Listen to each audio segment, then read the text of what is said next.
Just about time to start Week 13 in the NFL with two playoff-caliber teams. Jay Cutler and the first-place Bears taking on Russell Wilson and the Seahawks. Chris Myers and Tim Ryan have the call live from Soldier Field. Guys? Jay Cutler knows December football in Chicago means for the Bears the playoffs have already started. And today, taking on the wild card hopeful Seattle Seahawks.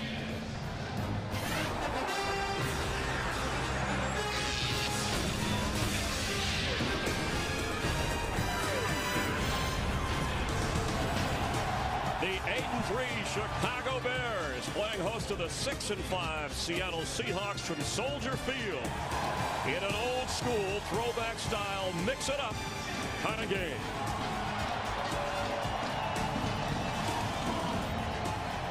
We're glad you're with us for the NFL on Fox. Hi, I'm Chris Myers, and you'll see two of the NFL's top three defenses on display today, and two teams in a pass-happy league that have a run-first oriented offense. And rare that both head coaches will be talking playoffs openly with 5 regular season games to go, but that's what Lovie Smith and Pete Carroll are doing. Carroll told his team if the postseason started today, this would be a first-round playoff matchup. The Seahawks playing on the road against the Bears here in Chicago.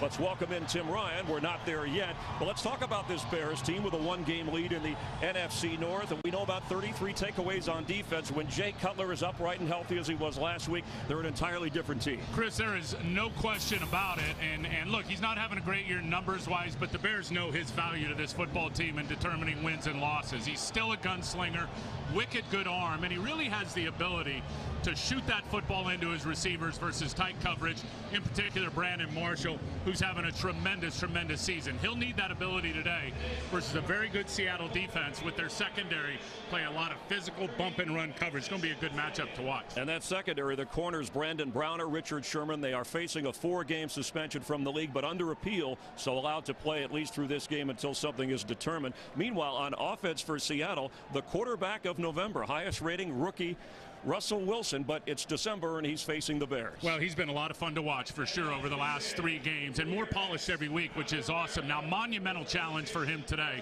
against this experienced Bears defense led by Briggs, led by Urlacher, led by Tillman.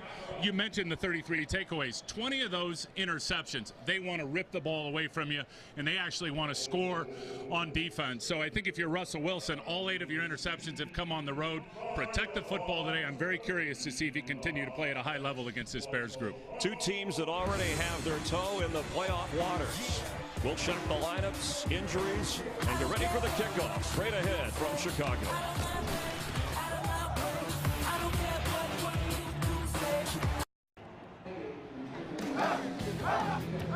Anxious to get going here in Chicago. Let's take a look at today's Windows 8 Simplify the Game. And on the offensive line, who's in, who's out? The 2 starters at the guard spot because of knee injury out of there. So undrafted free agent Edwin Williams at left guard. Gabe Karimi, his first start at right guard. That'll keep things simple. And they need to keep Jay Cutler upright. Seahawks and Bears kickoff straight ahead from Chicago.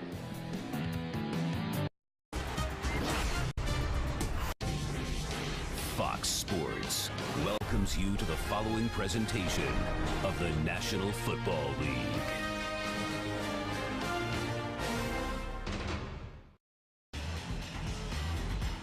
For the month of December, very un-bear-like weather. We're going to hit 60 degrees today, little chance of rain and very little wind here at Soldier Field. Seahawks will get the ball first. The Bears won the coin toss deferred. They want to kick it off, and that means we'll see the 3rd-round draft pick from Wisconsin. Russell Wilson leading the offense, led by the 3rd leading rusher in the NFL, Marshawn Lynch on the ground. Man, they've got to get Marshawn Lynch going for sure. Not a good game last week, and a big part of it was this offensive line against Miami got pushed around. Real impact matchup today for Seattle, how well that offensive line plays. Leon Washington, who had a return for a touchdown last week against the Dolphins, watches it go through the end zone from the 20-yard line. Seattle will take over against the Chicago defense. Well, as I said, with Seattle struggling up front, the defensive tackles have a great opportunity to really control this game. Henry Melton's a terrific player. Pyatt, to me, is underrated. Defensively, Urlacher still in the middle. will be a big part of stopping that inside run game. Very good on the corners, but finally some production from the safety position for Chicago. Good to see. Green 80! Green 80! To throw on first down, complete to Sidney Rice. Short of the first down, but caught it right near the 30-yard line. Rice tackled by Charles Tillman and playing with a calf injury that knocked him out on Friday's practice a little bit early, but he's going at it. And it's going to be a great matchup to watch. I expect Charles Tillman to really shadow Sidney Rice most of the game today as the #1 receiver. That's what Chicago does. They typically are going to put Tillman on the big receiver. As you're going to see right here, he's running over. Actually matching up to the outside. This is where you won't see a lot of them, is when Sidney Rice is in the slot. 5 defensive backs for the Bears. Hey, 2-4, 2-4, 2-4.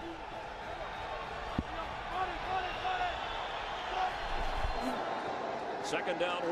Russell Wilson goes down. Julius Peppers. His 7th sack of the year. He had only had 1 sack in the last 4 games. Well, I came into this game going, what's wrong with Julius Peppers? Clearly there's nothing wrong. They line him up at tackle. Watch this power rush into James Carpenter and just flip him to his back.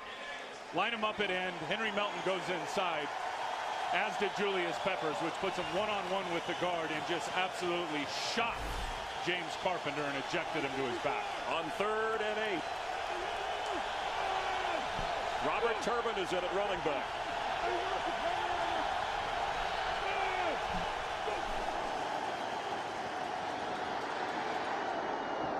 Complete for a first down to Golden Tate. The pocket held up for Russell Wilson. It's got to hold up today for Russell. I think if you're the Bears, you want to close that pocket, make them throw what they call the well, and really with a tight pocket around them. Off coverage here for Golden Tate. He drives off the ball. As soon as he sees the hips of Tim Jennings flip, he comes back to the football and picks up a first down. 32-yard line. Tate and Sidney Rice go to the bottom part of the screen. That's to the left of Russell Wilson. First run of the game, Marshawn Lynch. First down. All the way up near the 45-yard line. Chris Conte had to make the tackle from his safety spot. You know, I was shocked last week. We did the Miami game and how the offensive line was really pushed around, not just at the defensive tackle spot, but by everybody. Here they're going to run off tackle. Brian Urlacher has a chance to make this play in the hole. Lynch sees him. See him stick his foot right in the ground there, cut back. Henry Melton unable to stay on his feet, opened up the cutback running lane. Lynch has got to get it going today for sure to take some pressure off of Russell Wilson in the passing game. He only had 46 yards against Miami last week. That snapped a string of 4 straight 100-yard games. Gain of 13, 45-yard line, fresh set of downs. Lynch again with a healthy chunk of yardage up near midfield. He came in averaging 4.5 yards a carry. Ball's loose at the end, and they're going to say Chicago has it. Some of the Bear players were pointing, but we never saw the ball come out.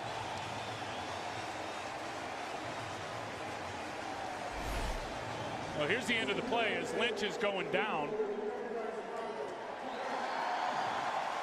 Yeah, you saw the ball come out right there, but you certainly can't clearly see under that pile whether or not Lynch's knee or anything that would deem him down is on the ground. Called the turnover on the field. It's going to be hard to turn this one over just in terms of what you could see there on the camera. Never heard a whistle, but never saw an official react till after some of the Bear players started to react. Yeah, you can tell the ball started to come loose right there. You can't see his knee, though, Tim. No, you can't, and that's the whole point. And it's Urlacher who's tearing at it, pulls it out, and because it was called a turnover on the field, Chris, you're not going to be able to go back and review this to see if his knee is down. It's automatically reviewed every turnover. Absolutely. So the official booth or the replay official taking a look upstairs, but is there enough to overturn? That's my point. I mean, I don't think you're going to be able to figure that out under review.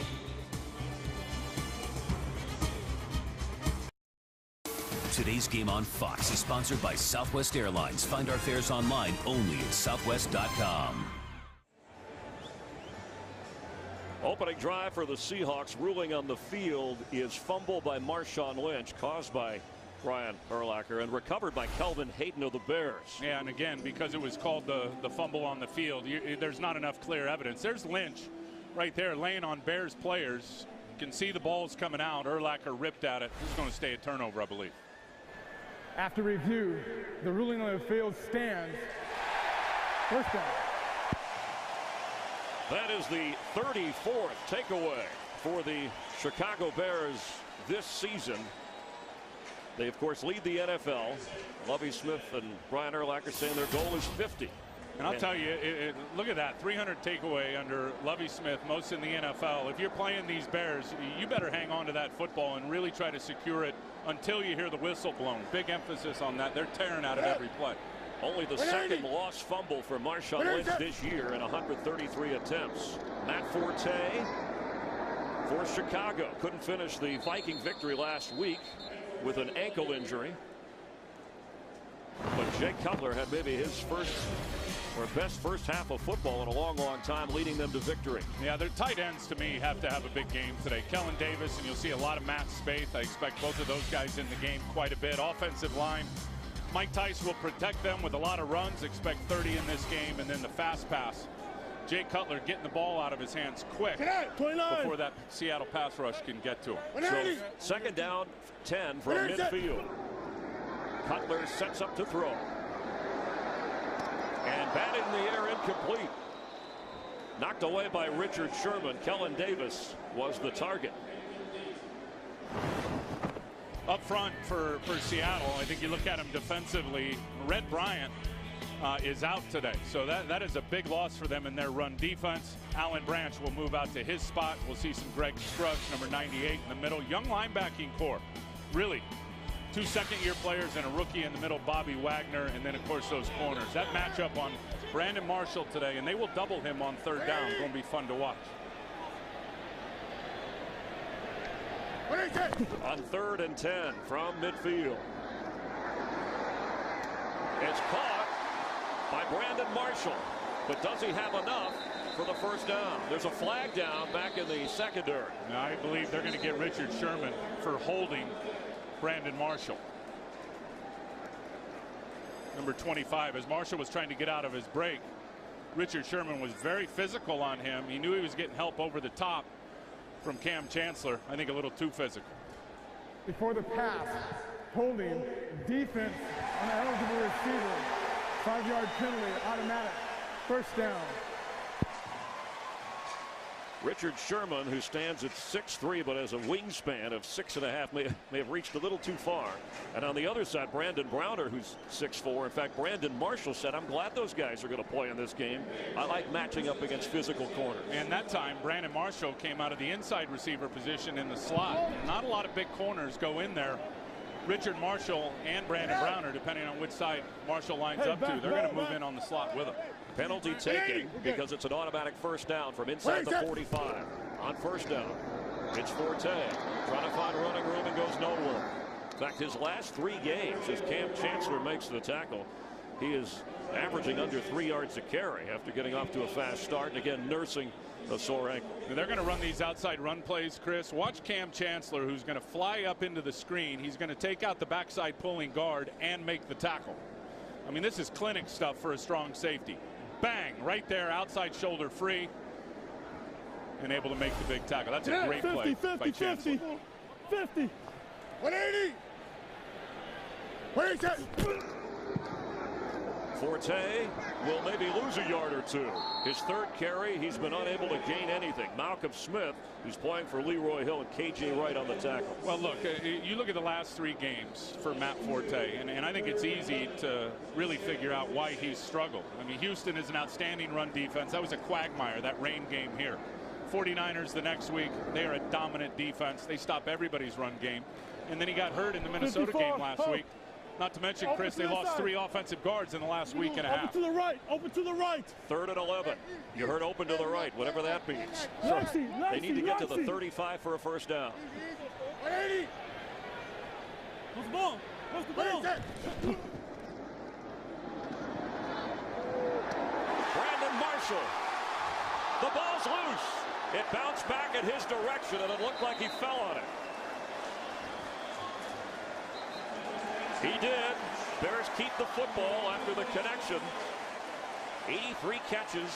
Officially, that's his 82nd after the other one called back by a penalty. Here comes a flag.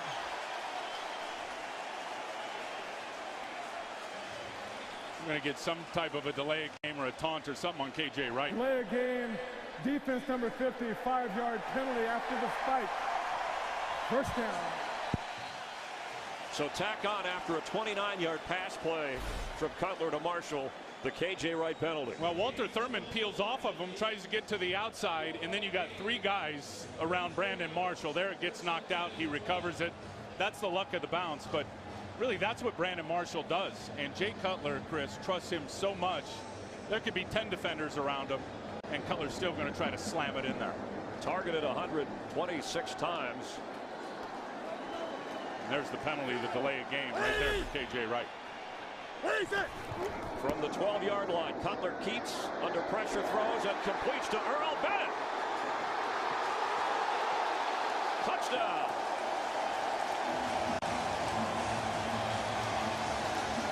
How in the world do you hang on to the ball when you get cartwheeled like that?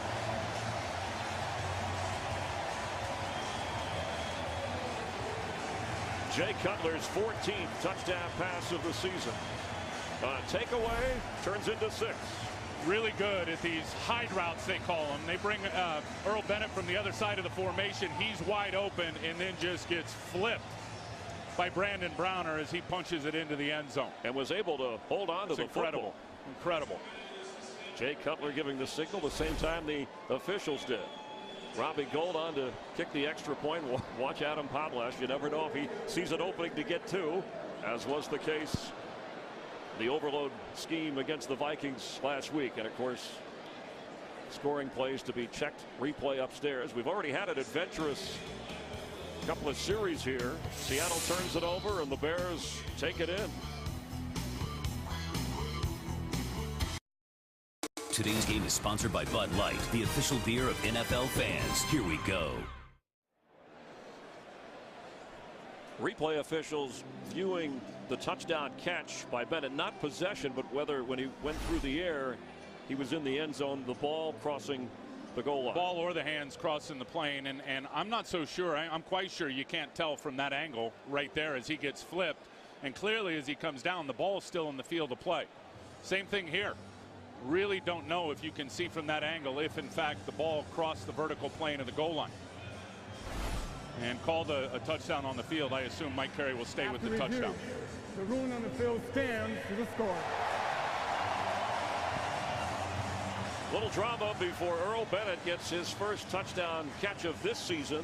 Former college teammate at Vanderbilt of Jay Cutler. And boy, do they need their second receiver to stand up. And there's Brandon Marshall getting his knee looked at by the doctors. But they definitely and desperately need that number 2 wideout to step up.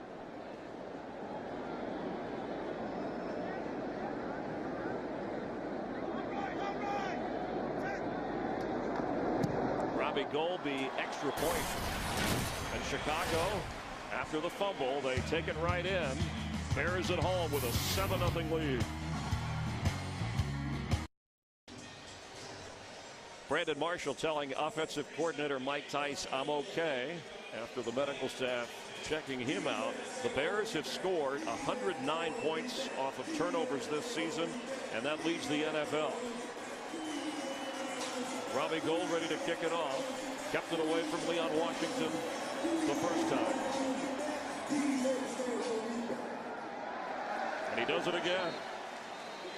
Neutralizing one of the game's best return men. So out from the 20-yard line come the Seahawks for the second time. Saturday, the UFC back on Fox as lightweight champion Vincent Henderson puts his title on the line against top contender Nate Diaz. It's a full night of epic fights. Coverage of UFC on Fox 5 is Saturday at 8 Eastern, 5 Pacific. It's all on Fox. And from Seattle, UFC action up there.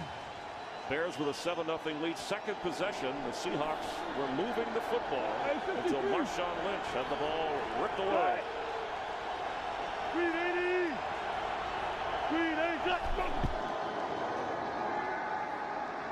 Wilson going deep.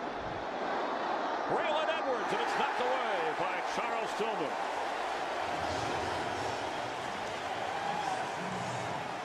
Braylon Edwards, to me, and you're going to see 4 or 5 shots deep. They get in a heavy 3 tight end personnel grouping, and then they run Braylon Edwards down the field. I just don't think he has enough juice left, honestly, in terms of the long speed to run away from the defender. Tillman easily was able to catch up and get the breakup. A little bit underthrown, and for those that wanted Darrell Bevel, the offensive coordinator, open up this offense and throw the ball more, and that Russell Wilson can handle it. Well, they've been doing that at the start of this game. This time it's Lynch on the ground with a big hole. Marshawn Lynch runs into Tillman and then powers all the way up to the 40-yard line. Well, this is on Julius Peppers. I mean, this is just undisciplined defensive line play. Unless there was a stunt called, and I don't see anybody else stunting. It looked like Julius Peppers, all on his own, decided he wanted to take an inside gap charge. Here he is. Usually that's his gap. He goes in here, and watch how it opens up for Marshawn Lynch. A 20-yard run. And if in fact it was called a stunt and he was supposed to go in there, Brian Urlacher then is the culprit. He's got to get over the top and make that tackle. Robert Turbin checks in at running back, carries the football, spins out of a tackle and gets across the 45-yard line. Turbin, the rookie from Utah State, drafted in the 4th round at 5'10" and bulky, also a very good receiver. Yeah, and I think he's going to be a wild card before this game gets over in the passing game. Not as much as a runner, but as a receiver, getting him matched up on those aging linebackers. Second down 4. Hey, watch this. 380. Hey, triple 55. 315. 315. Fake the run. Wilson on the move. Flips complete to the tight end, Zach Miller, but they're going to be short of the first down. Russell Wilson, 3 straight games of a passer rating over 125. And that's the first time that's ever happened for a rookie quarterback in the NFL. And here he is at pregame going through his routine. And really works at it now. And you get out there, he gets lathered up, gets the sweat going. It's all about game simulation. Chris, when he throws off the run like that, looks like that second baseman for the Colorado Rockies just leaving the ground and throwing his whole body into it. 4 wide receivers on 3rd and 4 from the 46. Pass quick and off the shoulder pads of Golden Tate. Russell Wilson drilled it like he was throwing to home plate. Former baseball player who actually drafted in the major leagues, but excellent defense by the Bears against the young quarterback. Boy, it's scary when you're throwing against the Bears and those balls, whether they're coming off the receiver's shoulder pad or they get deflected and they get up in the air. That's when that Bears defense just feast on getting the takeaways. So Eric Weems, the former Falcon, once a Pro Bowl returner there. Devin Hester missing his first game since 2009, inactive with the concussion. John Ryan to boot. Fair catch called for and muffed it. Weems got back on it. We think twice the Bears have fumbled but have been able to recover their own loose football. Brandon Marshall on the touchdown drive, and now Weems, according to the ruling on the field. Well, the football gods are with him today. That ball's shaped funny, and it has bounced perfectly on both of those potential turnovers for the Bears that they're able to recover. Seattle still pointing as if they came up with a football, and coming out of there with it for Seattle is Chris Maragos. But no ruling on the field. So this would have to be challenged by Seattle if they think they got the football. 42-yard punt, no return. Today's game on Fox is sponsored by the all-new Ford Fusion. Go further. By This Is 40, the sort of sequel to Knocked Up, in theaters this Christmas. And by Sprint.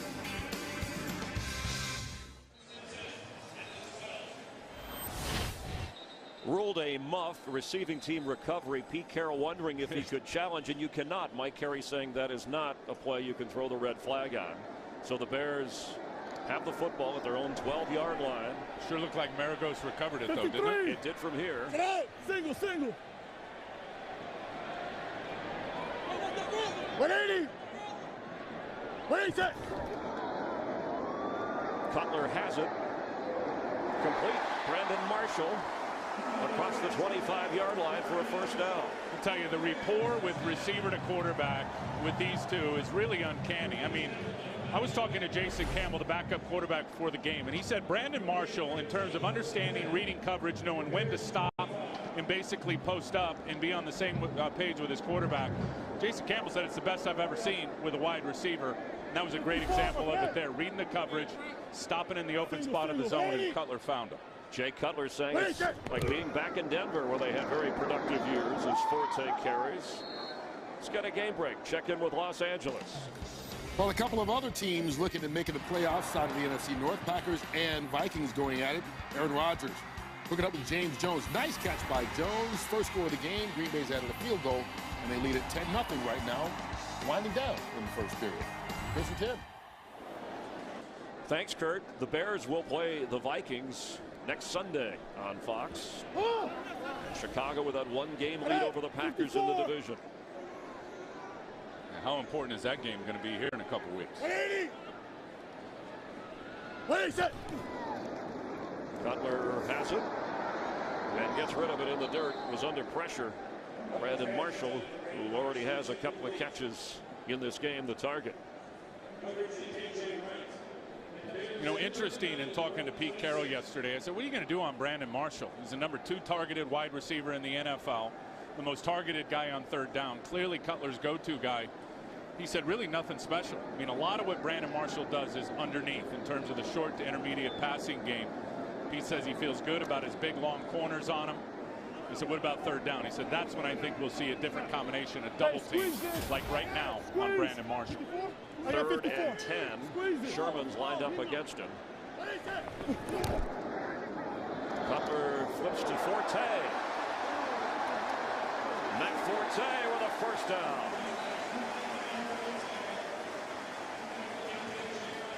If you're just tuning in here at Soldier Field with Tim Ryan, Chris Myers, we're glad you're watching the NFL on Fox. Seattle got the ball first. They were moving near midfield. Urlacher takes it out of the arms of Marshawn Lynch. Chicago recovers. 34th takeaway this year, leads the NFL. And then Cutler to Earl Bennett for the touchdown, and it's 7-0. What a great play call that touchdown was by Mike Tice. Caught Seattle in a free safety blitz with Earl Thomas coming off the edge. Earl Bennett wide open. You got 54. 180. There you go, Matt. Forte. Running room just short as Bobby Wagner brings him down on the 45-yard line of the Bears. Forte prides himself on being a durable player, so he wanted to get back in there. Disappointed he couldn't finish that game against the Vikings last week. He's thought of as a quick healer. As now Michael Bush checks in, giving Forte a breather. Yeah, short yardage. 2nd and 2, Big Bush, 2nd and 3. The 245-pound complimentary power back comes into the game. You guys got those too. 180. But Cutler sets to throw and completes into Seattle territory. That's Rodriguez, the rookie fullback. A crisp-looking game plan from the Chicago Bears. I'm telling you, after the 49er game, Mike Tice went and looked at that tape and said, we got to change our offense. We got to get to the fast passing game. They didn't have any of that dialed up for San Francisco. The pass rush destroyed them. Watch them over the last couple of games on tape, and they have certainly changed their attack in terms of the quarterback getting it out quicker. 180. Michael Bush carries on first down, but hard. That Seattle defense up front when it comes to rushing the passer, Tim, they're a different team when they're on natural grass, and the grass is as thick as it is here in Chicago. And you know, I made a mistake in the open in terms of the lineups. Red Bryant is not out of this football game. Pete Carroll told us yesterday he'd be very cautious with him. Didn't think that he would dress. Lo and behold, the big fella's in there with a foot injury. It should give them a big boost if he can hold up. It's been bothering him for the last month. Plantar fasciitis, some form of a foot injury, and he was a game time decision. 54, but slow moving compared to that turf they play on in Seattle.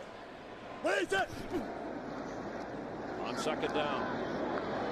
Passes high, but Marshall goes up and gets it right at the 40.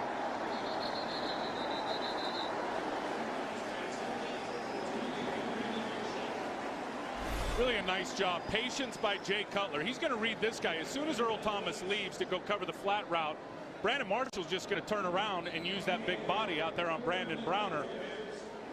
It's just awesome to watch he and Jay Cutler cerebrally, Chris, on the same page. Jay having Earl Bennett as college receiver. Marshall from Denver. Jeremy Bates back as quarterback coach from Denver. Very comfortable here in Chicago. Third and short. Easy, Teddy. Forte is back in. Somebody flinched. Do we get a whistle here? I think Matt Spaeth may have flinched the extra tight end. Offense number 89. 5-yard penalty, still third down. So now you got a 3rd and 6. It was on Matt Spaeth. Had a touchdown catch, his first of the year last week for Chicago. They're at the 43-yard line of Seattle. Bears only 3 losses have all come in prime time, losing to Houston and San Francisco in a Thursday night game against the Packers, who they will play in Tell you 2 what's weeks. interesting, Chris, about that is all versus 3-man lines, 3-4 defenses, 3 D linemen, 4 linebackers. You got 50. Clearly, Seattle's a 4-man front. They've had some nice success so far.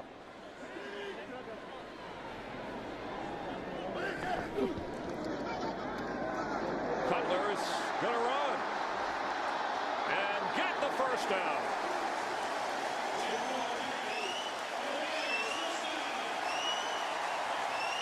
The average is about 6 yards a carry. Well, and this is where Cutler is underrated. The blitz is going to come from here. He sees man coverage down the field. He takes off, and look at him run by and then shake down Bobby Wagner, excuse me. That is impressive.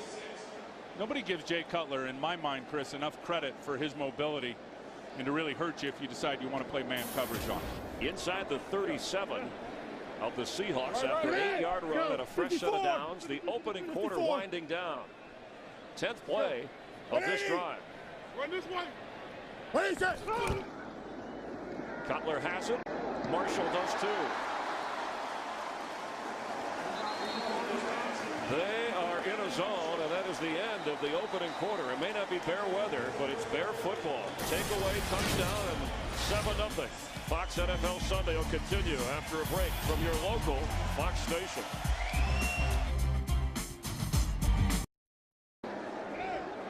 Bears start the second quarter from the Seattle 24-yard line. It's 1st and 10. See if they take a shot here.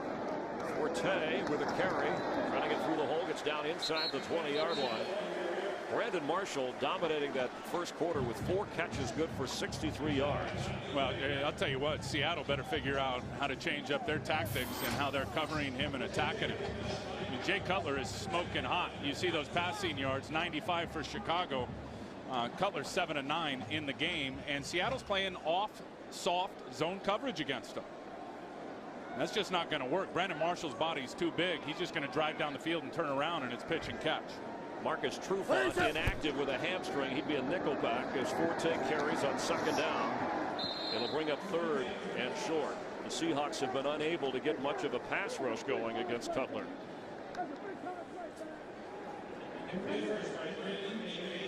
And I'll tell you, if you play physical bump and run coverage like Seattle is accustomed to doing on Brandon Marshall, that's going to really force Jay Cutler to hold the ball longer, Chris, which is going to allow and help the pass rush to get there. Facing a 3rd and 2. Seahawks have not taken the ball away as much, especially on the road, as Pete Carroll would like. 54.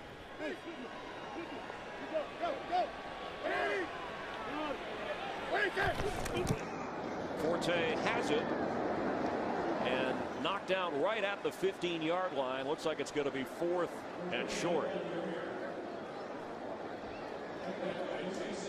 That yellow line is a superimposed estimation, and you can see there it is 4th down for the Bears. And I think the Bears are going to line up all their heavy guys and try to go for it here. Crowd loves it. Bring in all the extra tight ends and fullbacks, and James Brown, backup lineman, with Kellen Davis, Matt Spaeth for Lovie Smith. We're going to get a measurement here just to give them time to see what they need.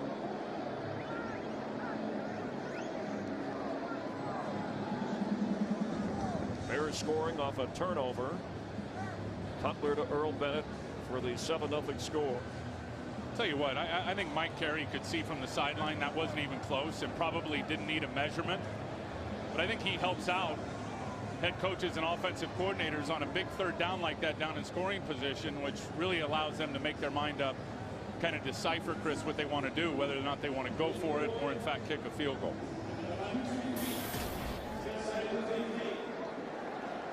So that's where they need to get to. It looks easy from here. Michael Bush will be in to carry the load unless Jay Cutler keeps it. See if they run the off tackle play to the left. 54. Same play they scored with 2 touchdowns in short yardage last week. It is Bush. That hard. Never really got the force of momentum. This looks like it's going to be short again. If this is, and what a huge stop for Seattle after that long drive. And where they put it down, it's short. I'm sure they'll bring out the chains again. This could be a tipping point early in this game, no doubt. Seattle. But you liked the call going for it. I did. Bears with the lead, with the momentum and the football. No way. But the Seahawks defense on 4th and inches comes up with a major stop. Seattle takes over on offense, trailing here in Chicago.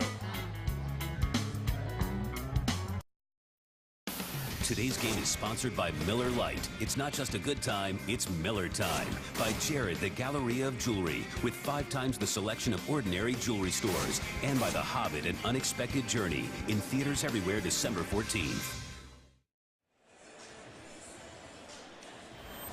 We welcome you back. The previous play was not reviewed by the instant replay team because it was not a change of possession that's designated for the booth.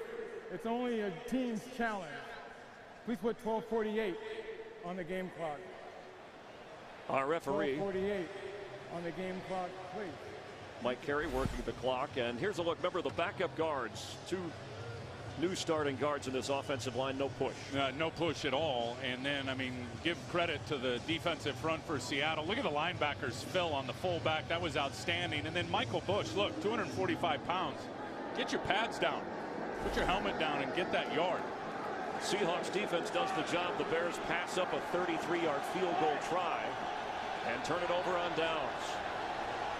380. Russell Wilson floats one down the sideline, and it's hauled in by Rice. There was excellent coverage, but it was dropped in there beautifully. Yeah, great throw. Beats good coverage. Nice arc ball by Russell Wilson. It's going to be the matchup we see all day long. Look at Tillman adjust in really good shape. Never turns to find the ball. It just goes right over his helmet, perfectly placed for Sidney Rice. And James Carpenter battling a knee injury out at left guard. Chris Conte battling the flu at safety for Chicago, in and out of the lineup, so Anthony Walters has been inside. On 1st down after a 28-yard gain, Russell Wilson keeps and gets across the 47-yard line. Lance Briggs, the Bears' leading tackler, coming off a nagging ankle injury, making the stop. And I really believe, and that's the zone replay by the quarterback. I think we're going to see a lot of bootleg quarterback keepers, getting Russell Wilson out on the edge, misdirection plays. I think the thought process, Chris, is get that Bears defense moving one way and then counter back your game the other way. Challenging their change of direction with those aging linebackers. Drag it. Blue 80. Blue 80. Shut. Russell Wilson is going to have to get out of the pocket, floats it to Lynch. He got something out of nothing as they swarm Lynch, who, remember, lost the fumble in the opening quarter. He's short of the 1st down. He never panics. Henry Melton gets really good pressure on him, able to grab his jersey. Russell Wilson is just so poised for a young player, keeping his eyes down the field. Urlacher's bearing down on him, and he unloads it to Lynch.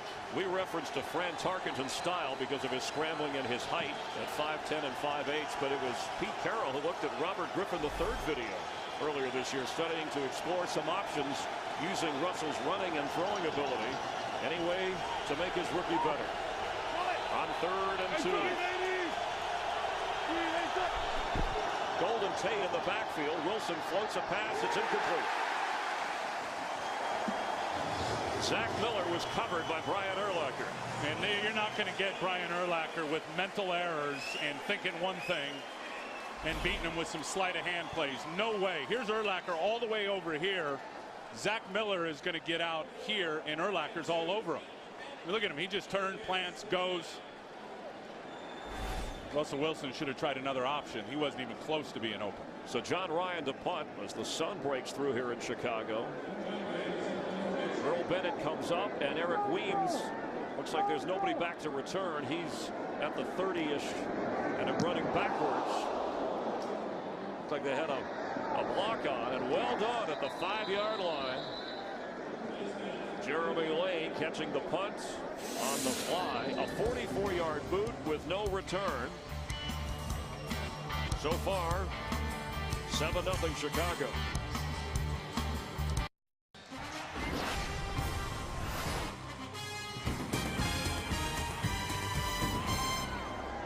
Bears take over from their own 5-yard line on 1st and 10. Their last drive, 73 yards, 14 plays, 8.5 minutes, but they failed on 4th and inches. Michael Bush, the back. He gets the football and gets 1.5 yards.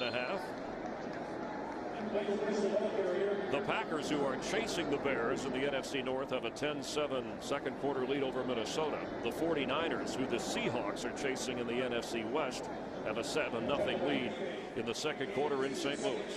And both of those teams, depending on how this thing finishes depending up, on your view, will all factor into really how the playoff seeding works. Here with 5 games to go. What is it? Cutler from his own end zone for Marshall. Catch made, stays in bounds. But Jay Cutler knows. Brandon Marshall knows where he's going here, matched up. So he's just going to wave the defender by. Watch this, whap, and come right back. It's pretty easy for Jay Cutler and Brandon Marshall to hook up on that route. Marshall feels the receiver playing him over the top, upfield. Cutler sees it. Marshall puts the brakes on again. It's pitch and catch. A 19-yard gain digs the Bears out of the hole. On 1st down, Cutler to throw for Marshall out of bounds. He felt the pressure. Remember, it was Brandon Marshall who said, I'm glad that Browner and Sherman are able to play through this game because I like going up against big physical corners. And here's the size. I mean, this is the biggest cornerback duo in the history of the National Football League. And then, of course, Brandon Marshall, who's as big as both of them. I'll tell you, you look at those two corners, and with that looming possible suspension, if they're out, I mean, to me, this is a must-win for the Seattle football team because without those two corners out, what they mean to this defense, if in fact they're suspended, might have to kiss the playoff opportunity goodbye. Michael Bush carries and has a hole, and has a 1st down. That offensive line with Gabe Karimi, his first ever start at right guard, and Edwin Williams over the other guard spot, creating some room. And they catch Seattle in a blitz. And when you do that, you need either the linebacker or the safety over the top to be in the hole that they just left from. That time it was Cam Chancellor who tried to get up there on the run stop. He slipped and fell down, which opened up the running lane. Bush, one of the more productive backup running backs, over 370 yards rushing in a reserve role. He stays in on 1st and 10 after he picked up 12. Cutler avoiding the rush, and open is Bennett. Earl Bennett cannot hold on.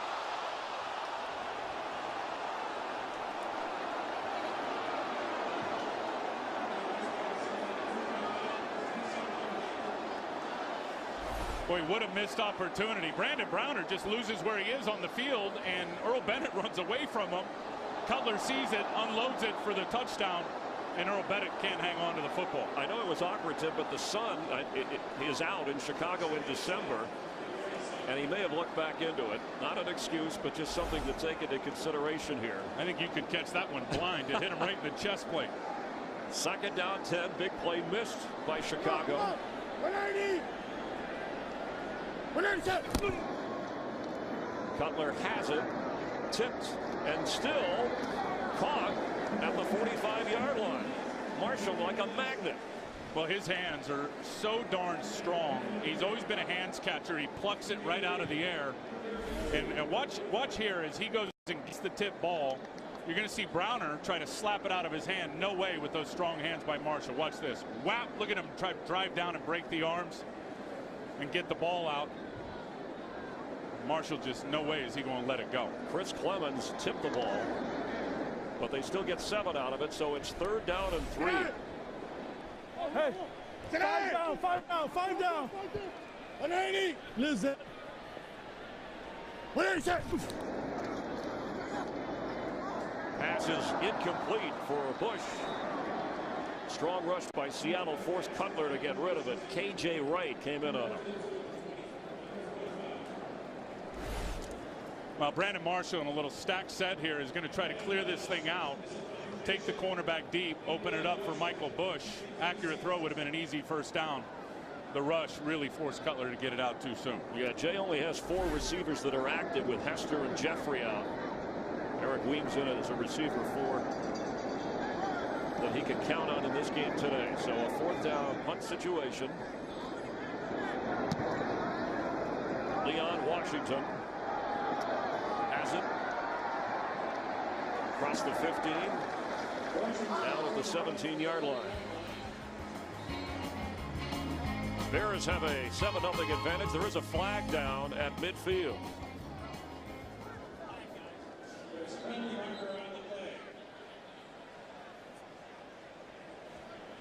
During the kick, low block, number 55 of the receiving team, half the distance to the goal, they retain possession. 1st down, timeout. Penalty on Heath Farwell of the Seahawks special teams play. That'll put them in a hole, and they trail here in Chicago. Today's game is sponsored by AT&T. Rethink possible. Well, that was an awful call on Heath Farwell. Watch what happens here. Blake Costanzo rips him by the face mask right here to the ground, pulls him down, and then trips over him, and they call Farwell for a chop block. Bad call over officious, but from just over the 5-yard line. 1st down, Russell Wilson. Nick Roach, who doesn't get a lot of attention on that defense, involved in a swarm of tacklers. He came in with 38 tackles. Plays only about 50% of the time on defense. I'll tell you what's amazing about this Bears defense is I don't think individually they've got the physical real Pro Bowl talent with electric athletes like they had. I mean, with these linebackers getting old, Tillman getting old. But their experience and how they play and their understanding of what offenses are trying to do to them, they're a step ahead of the opponent mentally, which allows them to play great team defense. 2nd and 9. They'll run it to Lynch again. And it's Roach on the tackle to bring up 3rd down. They need to get across the 15-yard line for a 1st down. Tell you another thing is because everybody wants to throw the ball at Chicago. They see 39-40 pass attempts per game. Their D-line rotation is alive and well and cranked up. Shea McClellan comes in. Israel Adonijah comes in. I mean, a bunch of different guys come in and play for this Bears defensive line. They keep them fresh. Nate Collins as well.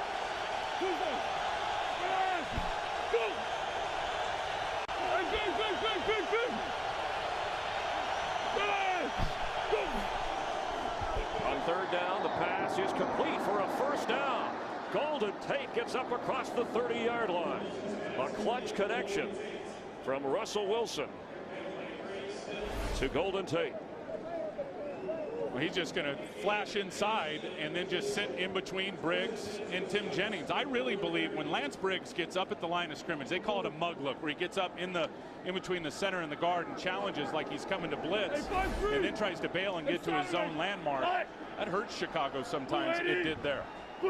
From the 30 after an 18-yard pickup, Wilson to throw again and has Tate again, who falls forward for a pickup of 5. Let's check in on the Packers and Vikings. Here's a game break with Kurt. And you know it's Christmas time because we got a Rudolph sighting for you.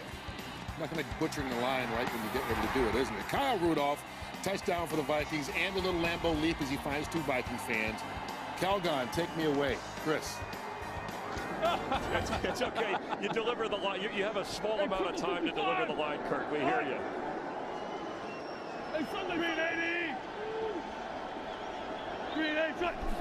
Second and 5. Russell Wilson to Sidney Rice, who has a lot of room on the sideline. He has a first down just short of the 44-yard line. Sidney Rice, the leading receiver of the team. 6 touchdown catches this year. Golden Tate also with 6 touchdown grabs. Yeah, a little razzle-dazzle. Tight end split out wide. Really to be a blocker. McQuiston pulls out and then really gets the key block in sealing Corey Wooten, which opens it up for Sidney Rice. Russell Wilson is 8 of 11. And we still have 4 minutes to go here in the first half. They mark it at the 43-yard line of Seattle for a first down. Slow 5-5. Green 80. 5-4. Go. Green 8. Shut.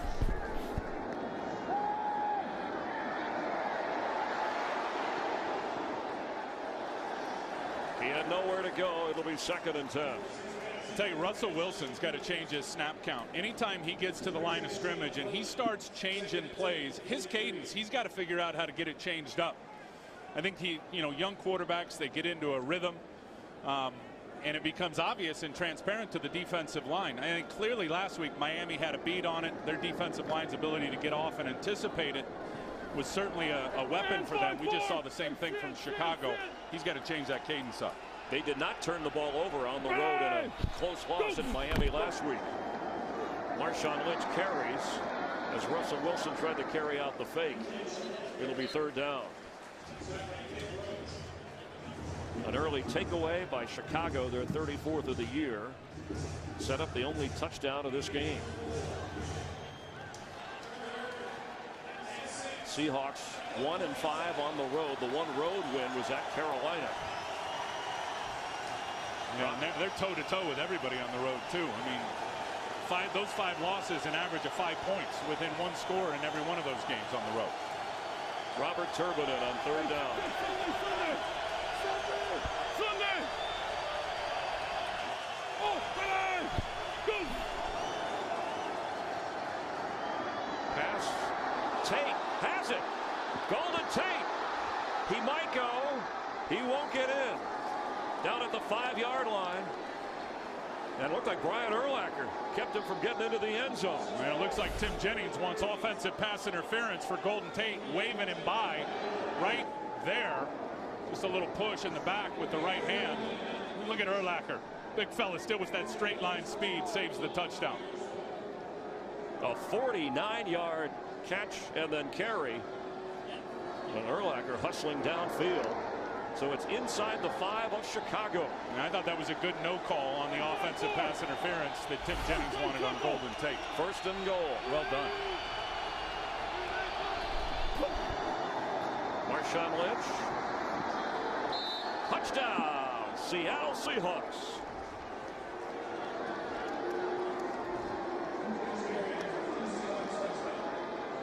The Seahawks, who have played here in the regular season the last 2 years and won those games. Last year, Lynch had a couple of touchdowns. Didn't have a lot of yardage, but he gets into the end zone here, where an extra point will tie things with 2:15 to go in the first half. And they couldn't have blocked it up any better. You're going to see a nice block here by Moffitt, the kick-out block on Peppers. Marshawn Lynch. Easy touchdown for him, not going to the ground.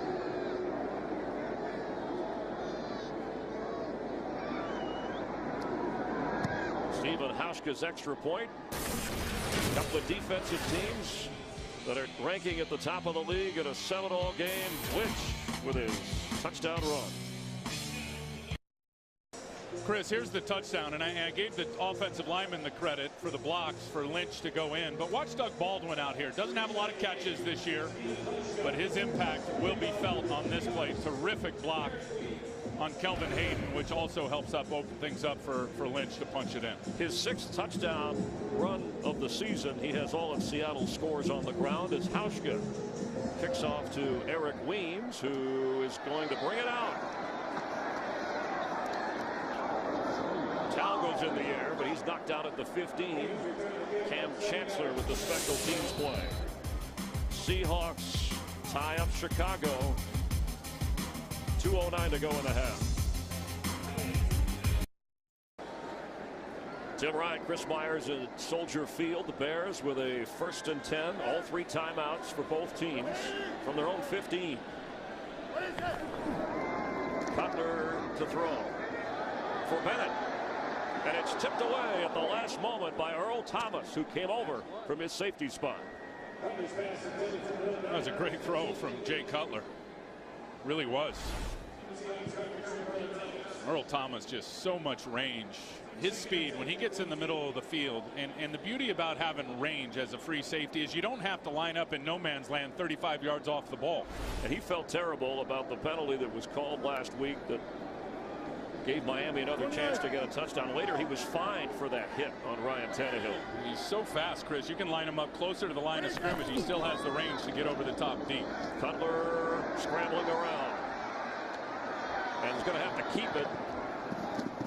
And Thomas makes another play to take us to the 2-minute warning.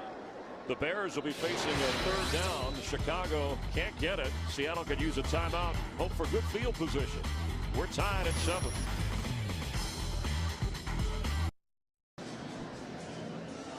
Cute kid. Good to see at the game. It won't be his last. He'll be a big star when he gets to school on Monday. And outnumbered here, but there's always a 12th man for the Seahawks somewhere. Huge down here for both teams, really. 3rd and 6 from the 19. Cutler has time. And Marshall has it, but short of the 1st down. That's the 7th catch of this first half for Brandon Marshall. The Seahawks will quickly use a timeout. They'll have 2 remaining with 1:44 to go. And wisely, as you said, with everything's changed since that 4th down stop. They were getting roughed up, and the game has changed, and now Seattle has all the momentum, it seems like. Check on the injured player coming off the field for the Chicago Bears. Jonathan Scott, one of their linemen. Saturday, the UFC back on Fox. Benson Henderson, Nate Diaz, a full night of epic fights. Coverage of UFC on Fox 5 beginning Saturday, 8 Eastern, 5 Pacific, from up in Seattle. Next Sunday, the Seahawks will be playing the Cardinals at home. And that could be bad news for an already beat up Chicago offensive line. We'll check on that. As Podlesh is back to punt, standing at his own 11-yard line. Leon Washington will wave everybody away, and it kicks out of bounds somewhere between the 35 and 40-yard line. Russell Wilson will have 2 timeouts to work with. And decent field position to try and unsnap this tie. Chicago scored first. The Seahawks have answered, and they have the football. Hey, coming up on the Visa halftime.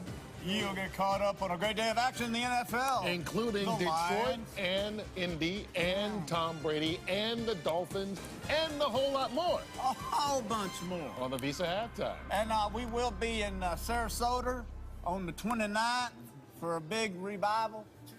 2 shows. Terry will be at the Chuckle Hut in Marina Del Rey. All right, the Vikings lead the Packers 14-10 nearing the half. You'll see highlights of that on the 49ers up 7-0 on the Rams as they are 21 seconds before half. So all that's coming up on the Visa halftime highlights. 2 timeouts remaining for Seattle. They spotted at the 37-yard line, and Russell Wilson, who celebrated his 24th birthday on Thursday, the 3rd-round draft pick out of Wisconsin, and celebrated it by spending time in the film room. We talked about both of these coaches openly discussing playoffs with their teams. They'd be in today, and with Green Bay right now trailing, that's how they would match up. Absolutely. If the playoffs were today, this would be the matchup. This would be the 6th seed being the Seattle Seahawks against the 3 seed, the Chicago Bears. But work to be done here in the great city of Chicago, where Pete Carroll has won the last 2 regular season trips that he's been here with this Seahawks team.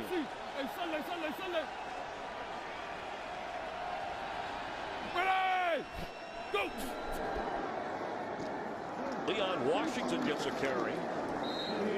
Trying to run some clock off, see what they do with the field position short of the 39-yard line. Marshawn Lynch with 51 yards rushing on 7 carries and the touchdown run. Washington stays in at running back. Russell Wilson throws to him. He tries to put a move on, but is brought down by Urlacher. It's going to be a horse collar on Brian Urlacher.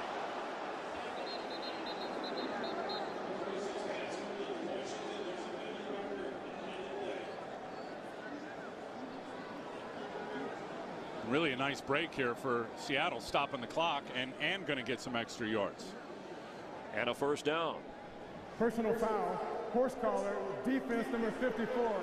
From the end of the run, 15 yards, automatic. First down. It's only the second penalty on the Bears. So after a 6-yard gain, tack on the 15-yard penalty all the way up to the 40. As Bryant called for the penalty. Leon Washington stays in at running back.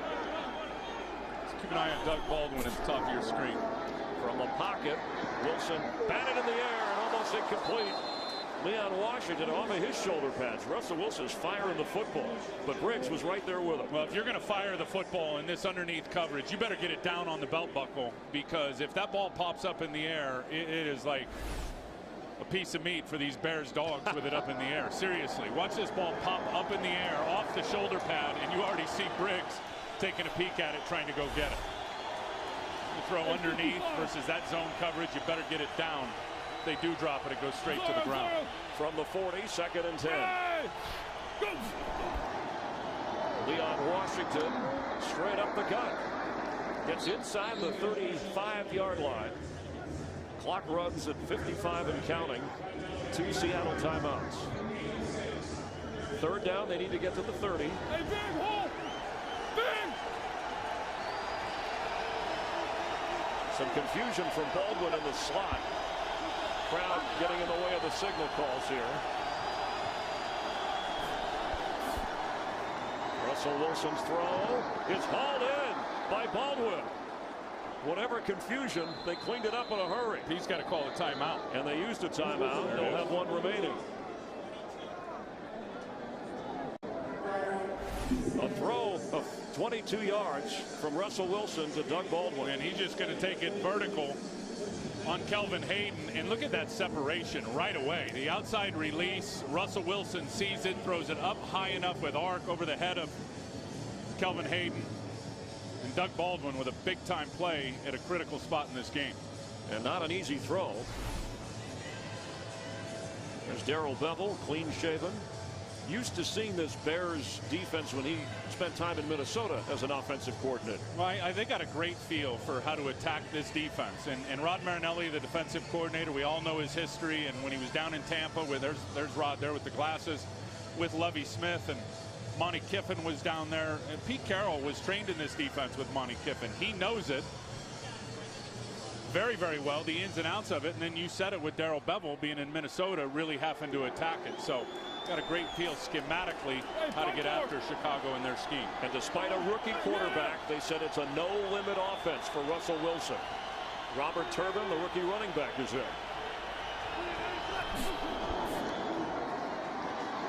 End zone throw wide open. He had Zach Miller, but overthrew him. Well, you got Craig Stelz out here at safety, and watch Zach Miller. He's just going to run the corner route. It is wide open. And Russell Wilson got excited. I think that ball came out a little early, and it just flew on him and sailed up in the air.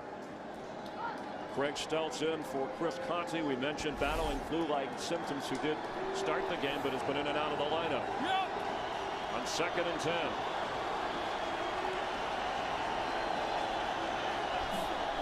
Watch Zach Miller again. Russell Wilson floats it into the corner and out. It'll be 3rd down. 16 seconds and 1 timeout for Seattle.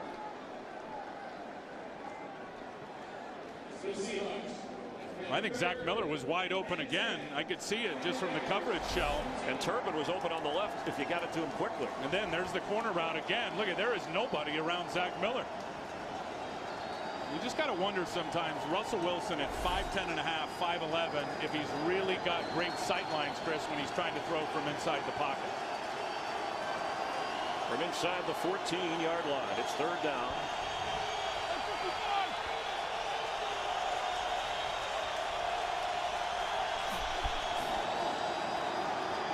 Russell Wilson keeps, throws on the run, end zone, and did he come up clean?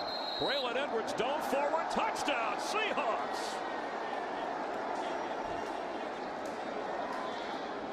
And Russell Wilson, his movement made it happen. Well, and he's fallen down as he's throwing this ball, which is amazing. Watch him as he's gonna end up really peeling out to this part of the pocket or towards the line of scrimmage there, falling down, throws it, and then the long arms of Braylon Edwards. Looked like he had both hands under the football. This would be a great look at it here.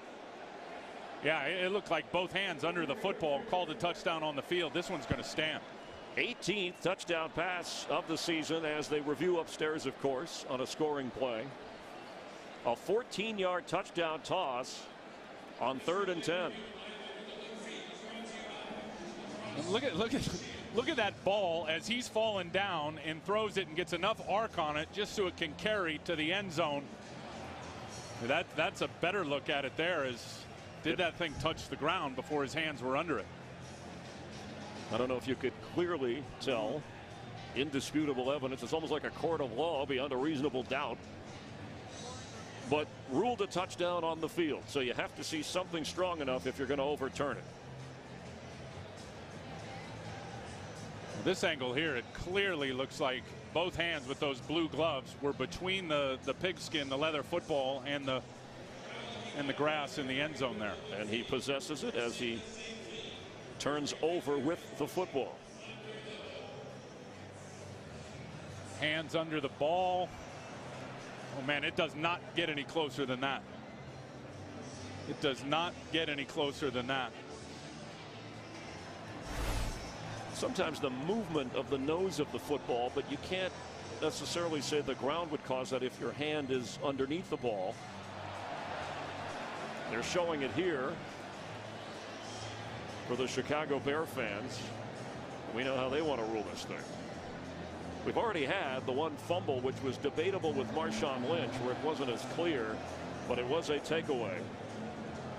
And they took the touchdown. Let's bring in our rules analyst, former head of officiating for the NFL, Mike Pereira, with Tim Ryan, Chris Myers. Mike, your view of this? Well, we all look at it here. We actually do not think he has possession before the ball is on the ground. And to me, that shot looking in at it shows that the tip of the ball is on the ground between the hands. I think if I'm there, I actually reverse it to an incomplete pass. You see the tip of the ball on the ground at that point. Yeah, but here's the look right here.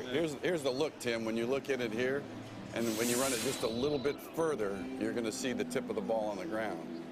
After review, the ball hit the ground before the receiver got control. It's an incomplete pass. We'll make it 4th and 10 on the 13 on the left hash mark. The clock is good. Braylon says, wait a minute, I had my ring finger under it. Well, Mike Pereira described what, and I think it's watch how the ball goes upward there. That's close. To me, there's not enough there to overturn that, Mike, at least from the way we're seeing this, but it has been overturned by Mike Carey. So Stephen Hauschka is on to try a 31-yard field goal. No touchdown for Braylon Edwards. 15 out of 18 this year, has not tried a field goal the last 2 games. He slips that one through. And Seattle gets points out of it, but not the touchdown. After trailing 7-0. Seattle has come back now and has a 10-7 advantage with 5 seconds remaining in the first half. Two teams that would be in the playoffs, that they think they should be in the playoffs. We thought it'd be a low-scoring throwback style game. Your thoughts at this point? Well, it's been that. I think a couple of things. Russell Wilson, to me, has been terrific. There's no question about it. His high level of play continues to really be on full display. And then if you're Seattle, you got to go in here at halftime, at least as far as I'm concerned, and figure out how you're going to stop Brandon Marshall and some of that underneath coverage. Again, a big first half for him, and he's been the biggest problem. Jay Cutler having time to throw. They got to get tight double coverage on Brandon Marshall and the underneath stuff. Otherwise, it's too easy for Marshall and Cutler. Brandon Marshall, 7 catches for 94 yards. The only touchdown was Cutler to Earl Bennett following the only turnover in the first half. That was the fumble recovery. Kelvin Hayden coming up with it after Brian Urlacher stripped it from Marshawn Lynch. Chicago has really dominated this football game. I think the main tipping point was that 4th and inches when they could have gone for a gimme field goal and Michael Bush couldn't get the first down. Yeah, I fully agree with that. Give Seattle credit. They were stiff at the line of scrimmage. Michael Bush has got to get his pads down to get that half a yard. But it's been a different game from a momentum standpoint ever since that 4th down stop. 5 seconds remaining here as they squib it to keep it away from Weems. Again, Devin Hester inactive for this game with a concussion. Earl Bennett has the football. That will end the first half. Chicago will get the ball to start the second half, trailing 10-7 to the Seahawks. The Visa halftime report is coming up after the break. Seattle leads it by 3 at halftime. Receive the football. I'm sure they send each other in the locker room, Tim. Hey, we've played well enough. We should be leading this game down by 3. What about Seattle on defense with Jay Cutler? They haven't been able to get to him at all in the first half. They haven't, and then that's got to get better. They got to get their 4-man rush going so they can keep an extra guy in coverage on Brandon Marshall, whether it's been man coverage or zone coverage. The soft coverage isn't working. So they've got to get that fixed, but they have slammed the door on the run game. Forte's not even averaging 2 yards a carry. 7 catches, 94 yards for Brandon Marshall. And what about Jay Cutler engineering things with the run game? They've used Forte and Michael Bush effectively. Well, it's going to be a tough road to hoe running the football for sure with Forte. Seattle has shown up today with their stout run defense. They got to get their tight ends involved. I mean, missed opportunity, the big one to Earl Bennett, which, clearly if he caught it would have been a touchdown. Brandon Marshall's been terrific. Matt Spaeth and Kellen Davis have got to get their game going. Seattle can be vulnerable versus good tight end play. Follow your favorite team all season long. Go to itunes.com/NFL. We mentioned the weather, not much wind. It's in the high 50s. The sun has poked through. Unbear-like weather. Feels like October 1st here at Soldier Field, not December. And the 3rd straight year meeting in Chicago for non-division opponents. They've also met the playoffs where the Bears held the upper hand the last time, as Eric Weems will get this on the run. And hit hard. Here comes a flag, and he stays on his feet to the 20-yard line. Only 3 penalties called on Seattle in the first half, and only 2 on Chicago. They're going to get a hold here. You see field judge coming in. Holding number 37 of the receiving team. Half the distance to the goal. In retaining position. First down. Called on Anthony Walters. That'll back up the Bears to start the second half.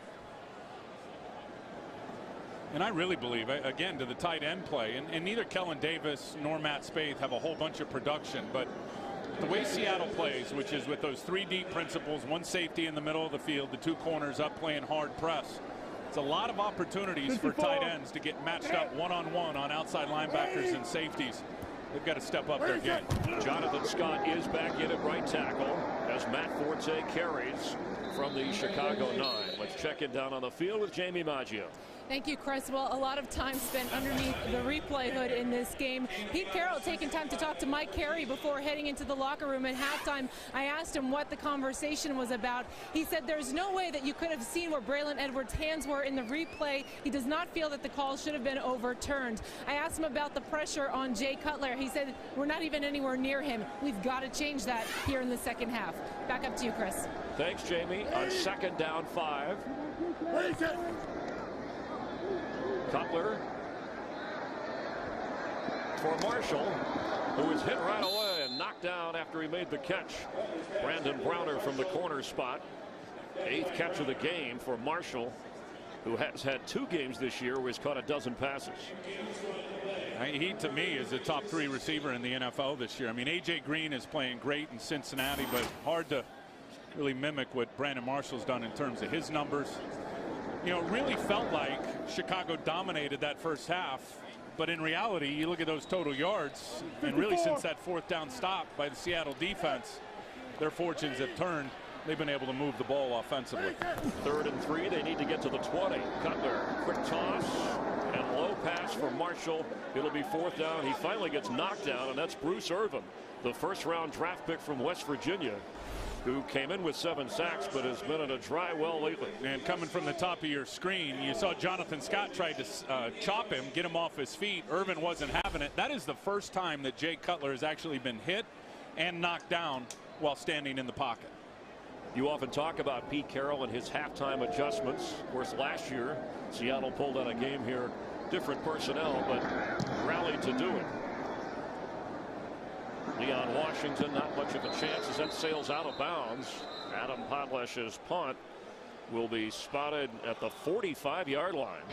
Excellent field position after Seattle's defense does the job. Today's game on Fox is sponsored by Southwest Airlines. Find our fares online only at southwest.com. By Charles Schwab. Let's talk about giving your portfolio a better chance to grow. Talk to Chuck. By Ram Trucks. Guts, glory, Ram. And by Microsoft Surface. Tim Ryan, Chris Myers back in Chicago. Earl Bennett, who has the only touchdown in the game for Chicago, still in the locker room being evaluated for possible concussion. First down Seahawks from their own 45, and Marshawn Lynch carries. Lynch had the only touchdown for Seattle on a 4-yard run.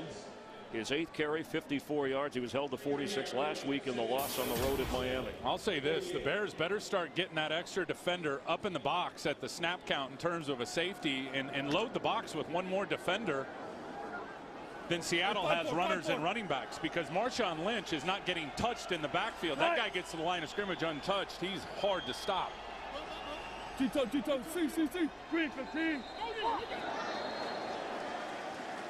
Breno Giacomini stood up when he shouldn't have. False start. Offense number 81. 5-yard penalty is still second down. Called on Golden Tate, the receiver, who is the leading receiver in this game for Seattle with 4 catches. I'll tell you, pre-snap penalties have killed Pete Carroll's football team all year long. They're the worst in the league with false starts. And last week against Miami, big problem early. They got it cleaned up. They've been okay today, but that now putting them in second long, and long is an issue. So 2nd and 11 here. Bears threaten pressure. It's picked up.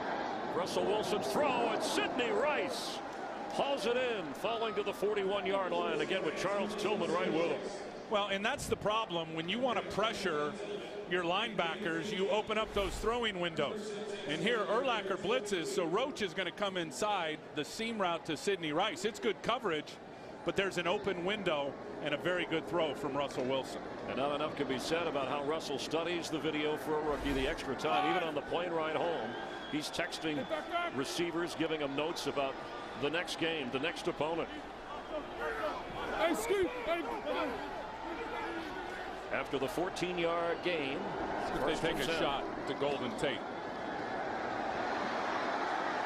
He had Lynch open short, but he's pointing deep and trying to outrun Melton. Henry caught up with him.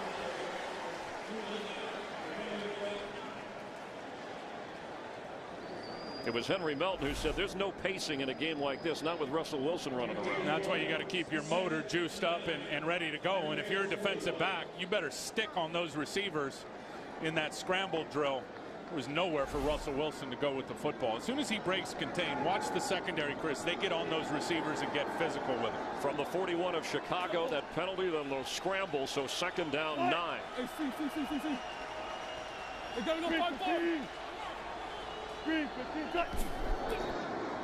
Marshawn Lynch will lose yardage. Lance Briggs led the charge.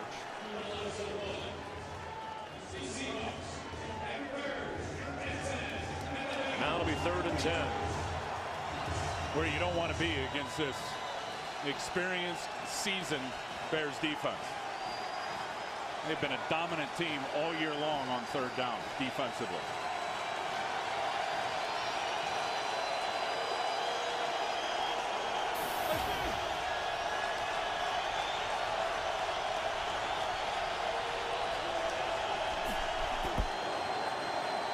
Russell Wilson's throw is incomplete. Sidney Rice was in the area in a 4 wide receiver set.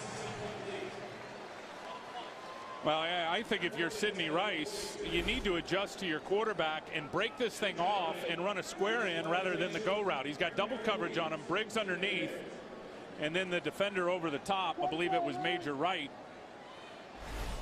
That's maybe where that height disadvantage for the quarterback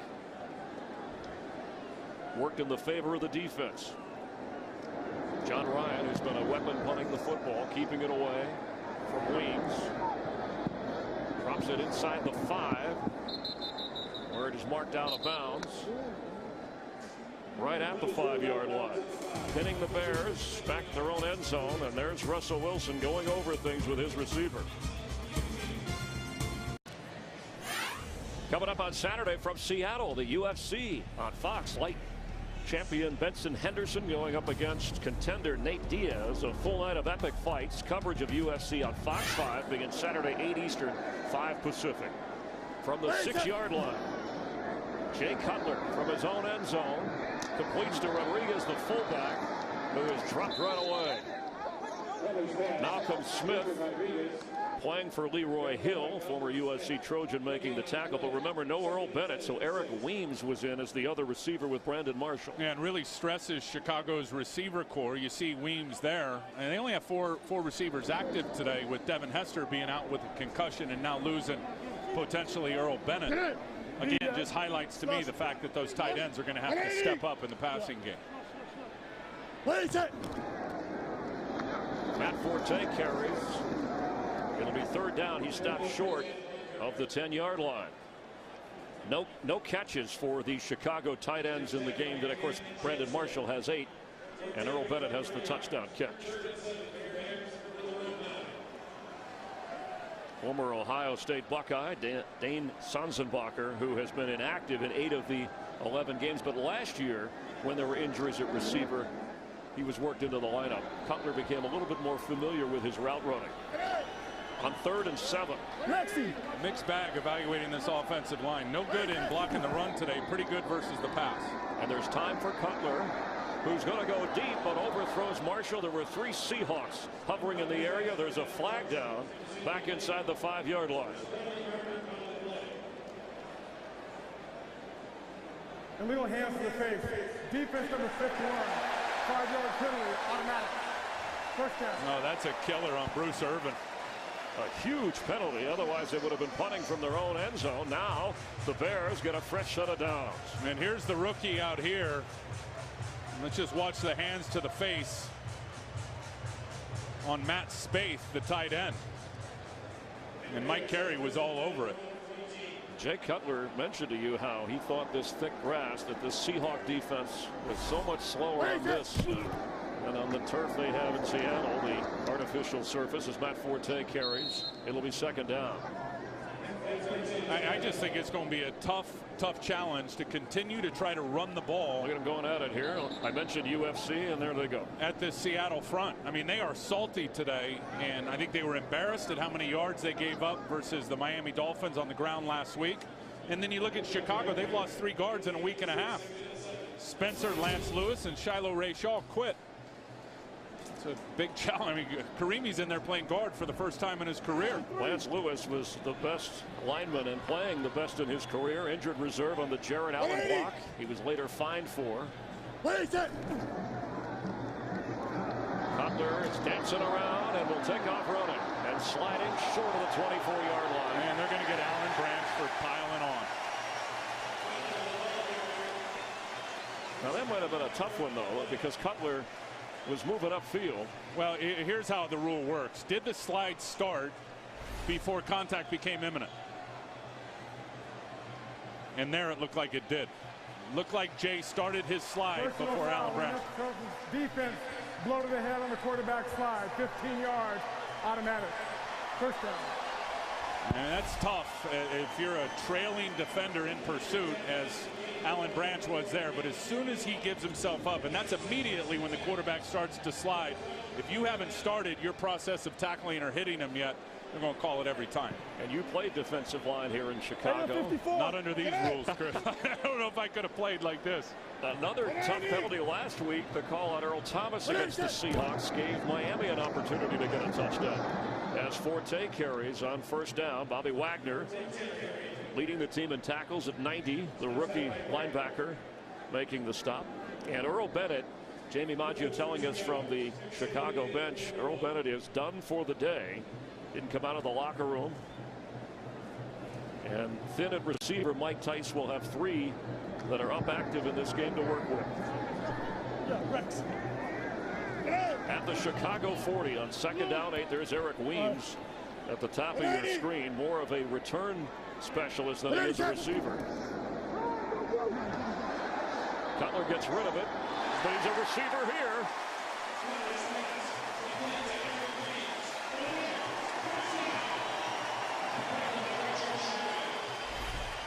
Well, I think first thing, Jay Cutler, if he's going to throw it down the field, he's got to get protection.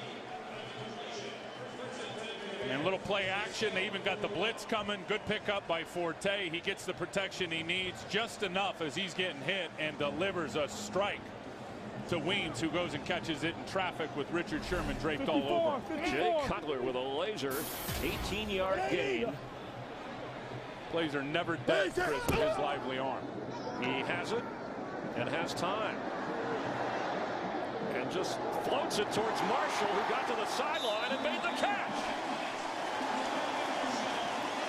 Talk about a casual connection.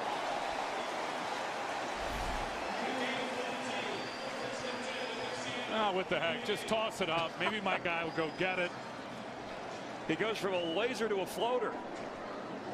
And the 9th catch for Marshall. And that's the thing about Cutler in terms of his lively arm. He can throw from every platform. His feet never need to be set. He can sidearm it out there. That was a prayer that was answered. Forte carries with room. Driving inside the 20 down to the 18-yard line.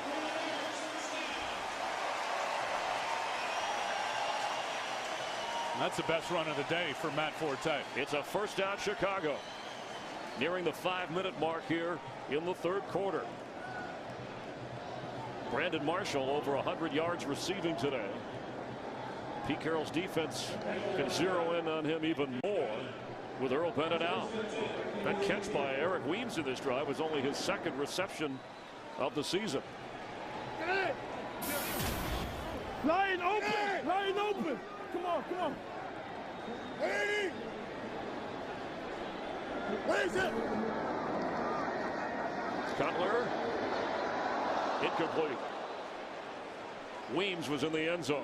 Well, that's just a smart decision by Jay Cutler, who clearly saw defenders in front of and behind Eric Weems and just tossed it away before he got hit. You got to keep Cutler healthy. I mean, we all know his value, Chris, to this football team. So I got no problem with him getting rid of the ball if he senses there's really no chance to make a play from inside the pocket. Pete Carroll had about something. Maybe it's still the Braylon Edwards catch. Ruled a touchdown, overturned in the end zone right before the half. 2nd and 10 from the 18 of Seattle. Forte. It will be 3rd down.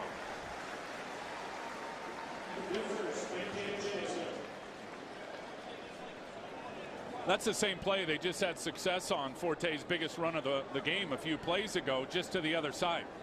That's the beauty, I think, of Mike Tyson breaking down their tape, is he is a play repeater now. A lot of offensive coordinators, well, we ran it once, maybe we'll get back to it later. Mike Tyson will dial it up 2 plays in a row. He'll skip a play in between, and he'll go right back to the play that worked. 3rd down and 4 for the Bears. No, you got him. You got him.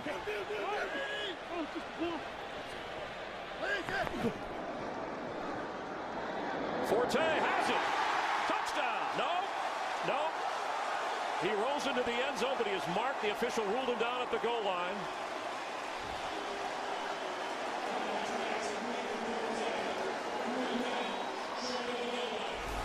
Well, and that's the right call. They get the matchup they want. Bobby Wagner, the middle linebacker, out there on Forte. You see Brandon Marshall run the underneath slant, opens up the window, and that's a good call as Forte was down before the ball crossed the plane. Very good play design, though, and Jay Cutler was all over. It'll be 1st and goal You see the Bears, they all had their arms up right away. And Lovie throws the challenge flag. He wasn't touched until after he slid in. There's the point. I mean, and this is going to be a touchdown, I think, Chris, because he was down, the knee was down. The runner was short, being challenged by Chicago. He was short, but he wasn't touched, I don't believe, as he pushed and rolled himself or kind of scooted himself into the end zone. And by the time Bobby Wagner got over there to touch him, let's see. Ruled no touchdown, but it's being challenged.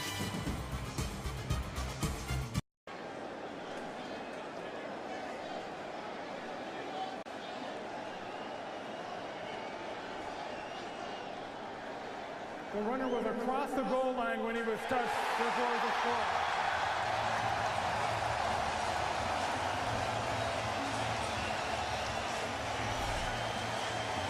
And here it is. I mean, you can see Wagner as he's about 3 yards away from Forte. Forte catches it clearly down before the goal line, but nobody touches him. Earl Thomas just steps over him.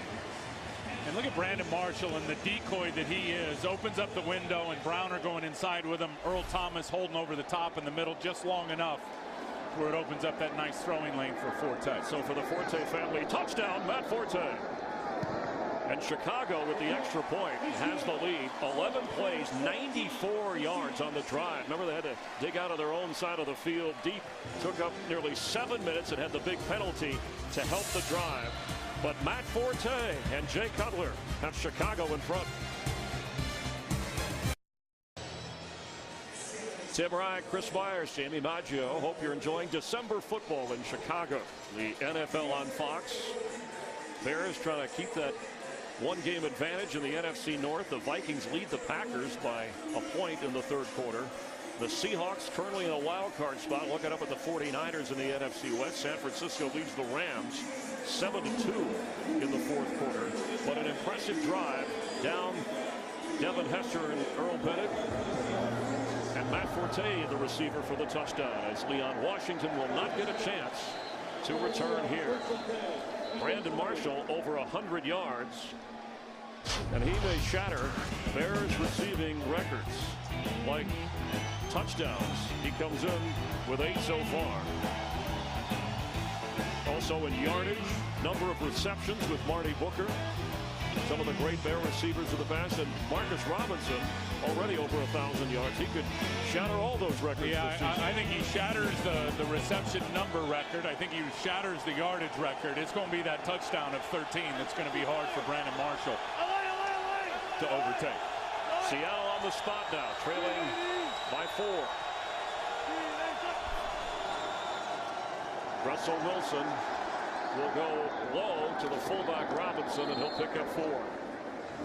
It looked like Seattle's defense had the Bears stopped, but the late hit, the penalty advance. Well, the Bruce Irvin face mask was the big one, hands to the face. And remember Branch, that? yes. And then the Branch piling on the quarterback as Jay Cutler slid. So 2 key penalties that really hurt Seattle. And then the prayer throw from Cutler to Brandon Marshall. I mean, as I said earlier, if you're those corners, Richard Sherman, Brandon Browner, you better stick to your guy, because Cutler's lively arm, that play's alive till the whistle blows. Green 80. Green 80. Wilson in trouble. Thrown down by Stephen Paya. As Brian Urlacher said, our spy is our 4 guys up front. Absolutely, and I'm telling you, it's good coverage down the field by the Bears on defense. Here, Tim Jennings on Golden Tate. Locked up, not a lot of area to operate. Sidney Rice, 2 linebackers underneath, the safety over the top. Tell you who really started that sack, though, Henry Melton. Terrific rush. Forced Wilson out, and then Paya cleaned him up.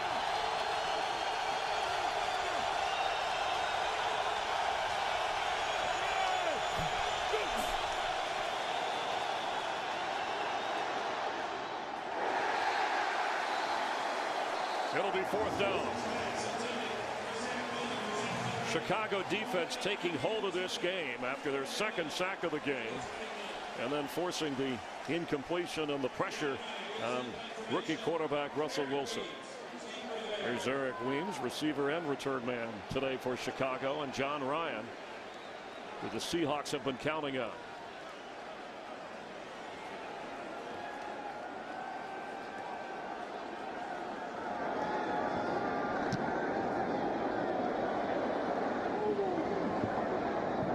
Goes out of bounds near the 40. That's where the Bears will take over on offense. They have a 4-point lead, but their defense is making it difficult on the visiting Seahawks.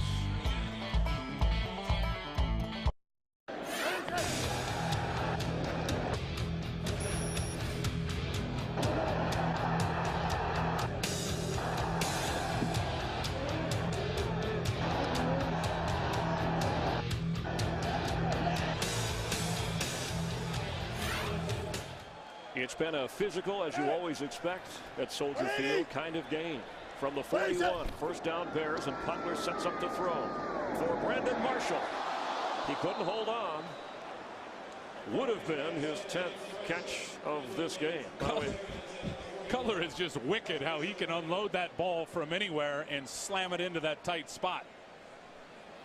now 15 out of 24 for Cutler. The Packers have gone in front of the Vikings. It's 20-14 as they near the end of the third quarter.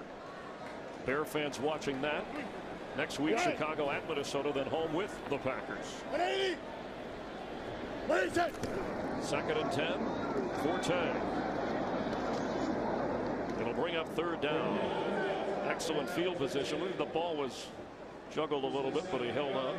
Yeah, the Seahawks tried to take it away at the bottom of the pile, but no call from the officials. Right, and Mike Tice, look, more success with Forte certainly here in the second half running the football, and it's been that same run, the power off tackle where Roberto Garza gets out and pulls. That time Seattle sniffed it out and shut it down. 15 carries in the game for Forte. 46 yards. Does have the receiving touchdown. Lexi. Yep. On 3rd and 7. Bears don't want to miss the great field position opportunity. Cutler on the move, and he gets the first down.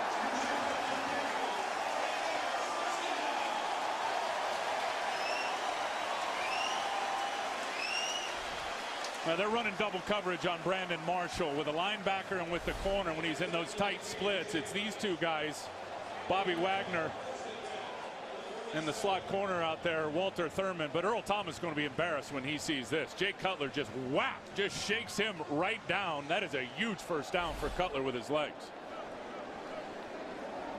50-50. 180. What is it?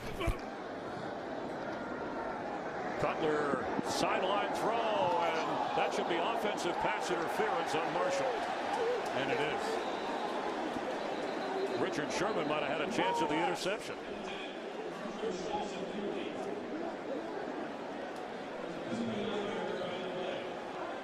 Pass interference.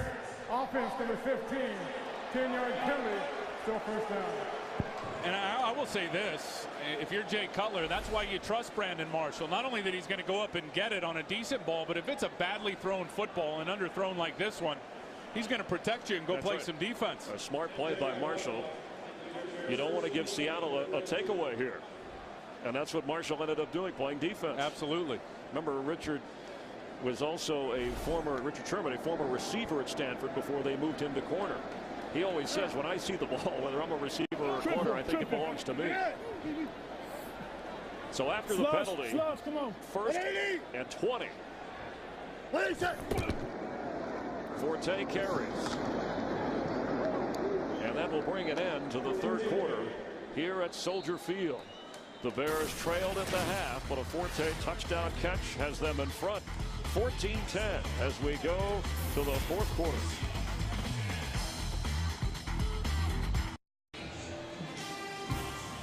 Six and 5 Seahawks. Pete Carroll, last 2 games on the road at Miami and Detroit. Fourth quarter, his defense did not do its part, and leads have slipped away. Now that's the question to me. Even playing from a trail position here, down by 4, can they step it up and change their fortunes? Last 2 road games, Chris, they've given up 17 points in the fourth quarter in each of those games defensively. 2nd and 19 for Jay Cutler from the Bear 43. 180.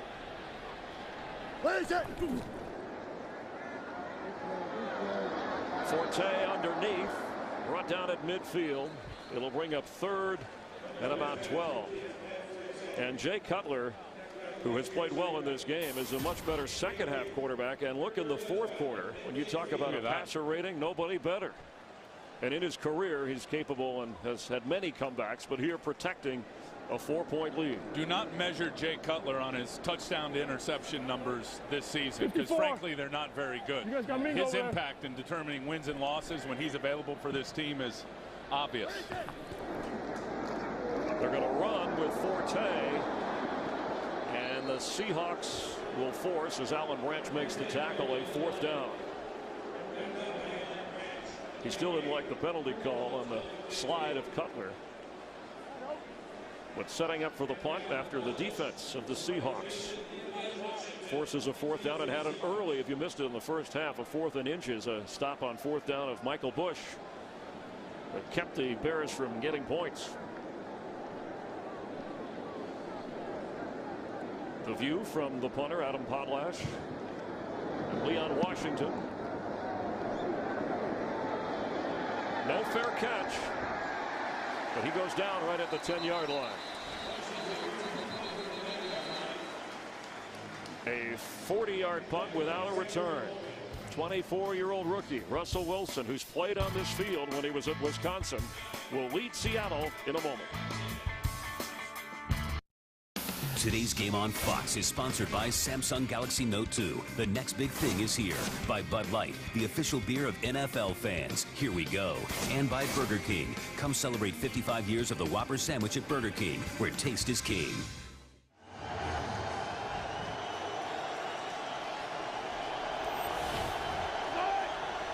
First down for Seattle from its own 10-yard line. Marshawn Lynch carries. He has the only touchdown for Seattle today. And on his 10th carry, 55 yards. Just 20 yards in the second half of offense for Seattle. And had the ball much. Golden Tate with 4 catches. They seemed to move well when he was getting the football in the first half. Well, you said it. They haven't had it much here in the third quarter because of that penalty-aided long drive by Jay Cutler that ended with a touchdown. Russell Wilson keeps and slides for a first down. But no flag here, not yet anyway, as he slid into a couple of Bears at the 25-yard line. Well, the Seattle sideline wanted a hit in the helmet on a defenseless player, Russell Wilson. Anytime the quarterback crosses the line of scrimmage as a runner, he's fair game anywhere on his body unless he starts his slide. You see Russell Wilson run off. Now, right when he crosses the line of scrimmage, you can hit him like a running back. And it looked like he started to slide and did get hit in the helmet. Maybe the Seattle sideline had a legitimate point. After a gain of 11 on 1st and 10, Wilson is going to run again and slide again, short of the first down. Now, he doesn't mind running, as he has said before. Do you think these are by design? I don't think that was a design run at all. I think the pass rush was so quick with those defensive linemen getting an edge and getting penetration upfield that Russell Wilson knew he had no chance in the pocket. Last week against Miami, he had an NFL rookie record of 16 consecutive completions. One short of the Warren Moon Seattle Seahawks record. 13 out of 23 today. Lynch. It'll be 3rd down. Lance Briggs has only missed 4 games in his 10-year career. Missed some practice time with the ankle, but said, I'm not missing this one. And on the stop, and it'll bring up 3rd. They need to get to the 34, a little beyond the 34-yard line, so 3rd and 1, we'll call it.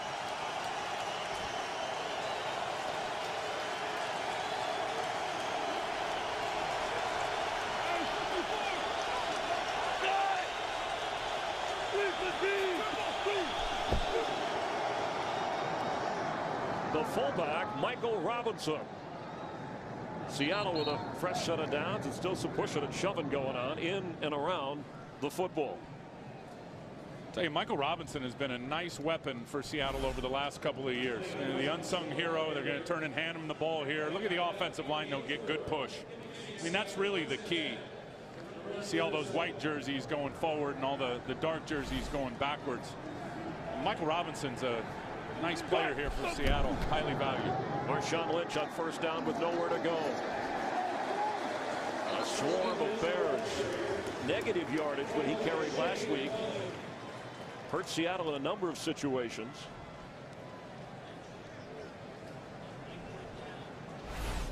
Well, they just get Marshawn Lynch going sideways. Watch the defensive front for the Bears and the push that they get. And they're all slanting that way.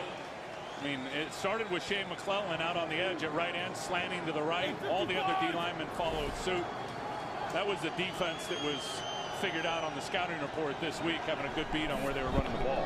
They fake it to Lynch. Russell Wilson runs into him and has to throw near the 40.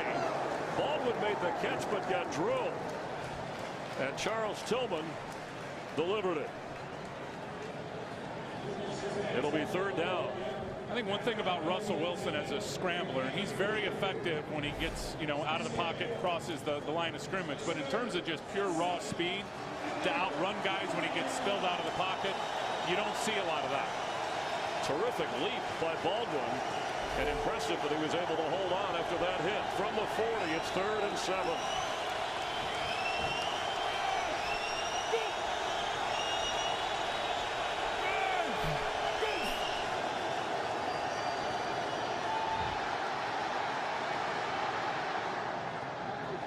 Incomplete.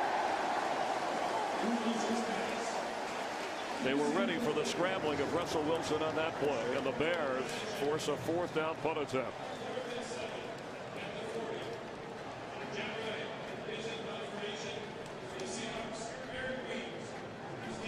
John Ryan, who's been busy and very reliable,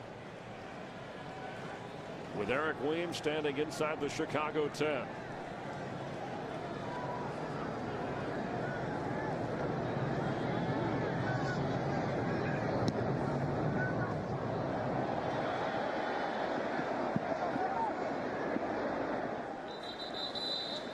Beyond the 20-yard line, where the Bears will take over on offense. They have a 4-point lead, and their defense is making it stick.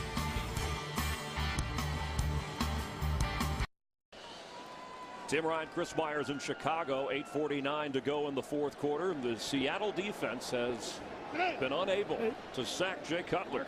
With Michael Bush in the game, Chicago first down. Bush gets the carry and has room, powering for a first down across the 36-yard line.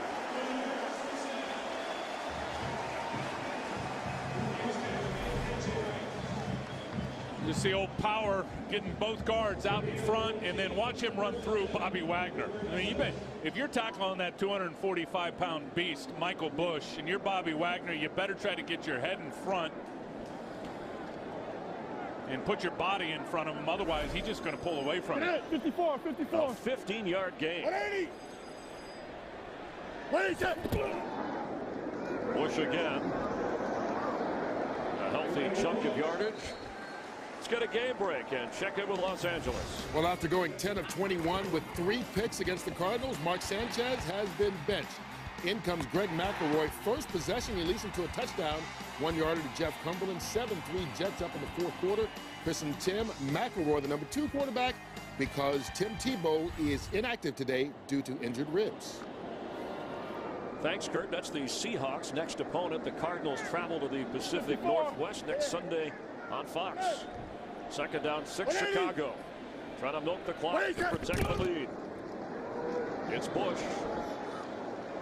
An extra effort. It'll be 3rd and short. Brandon Marshall having over 100 yards receiving. The Seattle secondary had not allowed a 100-yard receiver in 20 consecutive games, which was the longest streak currently in the NFL, and that has come to an end as Bush looked like he was grabbing at his chest. Michael Bush. Yeah, you know what? Brandon Marshall does it to everybody. That's really all there is to it. The fantastic talent. You love having Michael Bush in this situation as he just came off the field. I mean, when you need to grind it out and run the ball and chew clock with a 4-point lead, love having a big complimentary power back. 3rd and 1. That's Marshall in motion. And a timeout called by Jay Cutler. Bears facing a 3rd and short here. Today's game is sponsored by the all-new Ford Fusion. Go further. After the Bears timeout, 3rd and inches.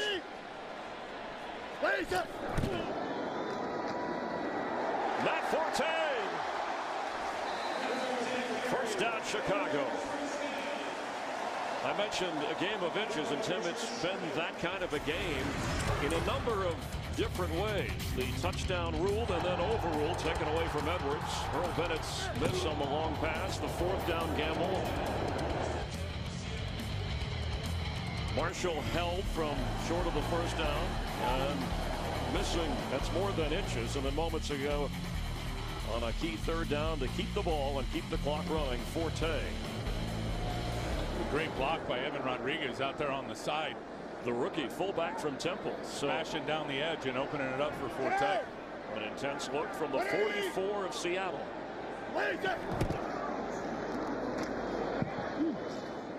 Forte carries again with the 1-2 punch. 18 carries for him. Michael Bush has had 7 in the game so far. I'll tell you, the running game success is really upticked for Mike Tice there, the offensive coordinator, and his Bears offense here in the 2nd half. And Gabe Karimi, again, his first time he played guard, whether it was high school, college, was last week in a fill-in situation. Got the start at right guard, Edwin Williams at left guard because Chris Spencer and Lance Lewis out injured. I think Karimi's got a huge future. I really do. He hasn't been very good this year out at tackle, but I don't think his legs have been right all year, Chris, trying to come back off that big knee injury last season.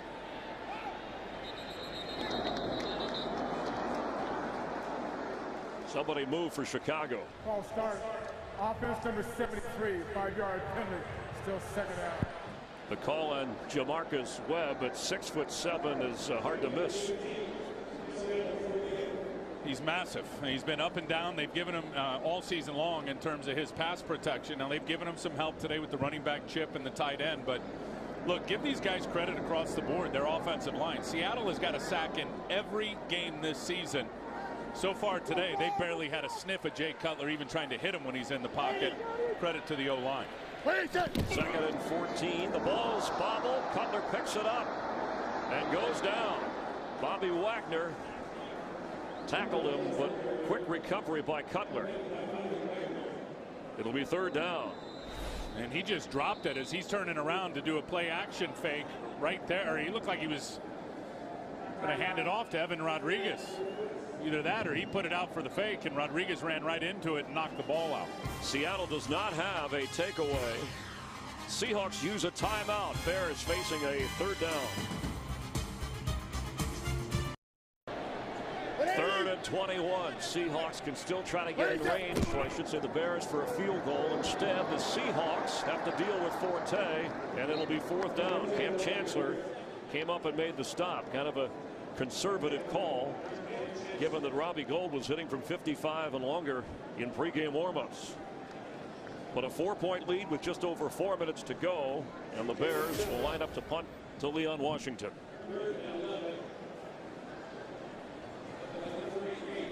Golden Tate has also dropped back.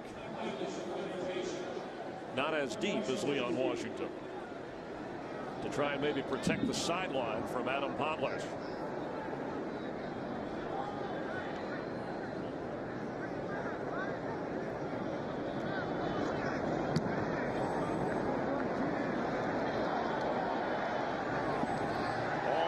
Hits a Bear, and well done. What a great job by Zach Bowman.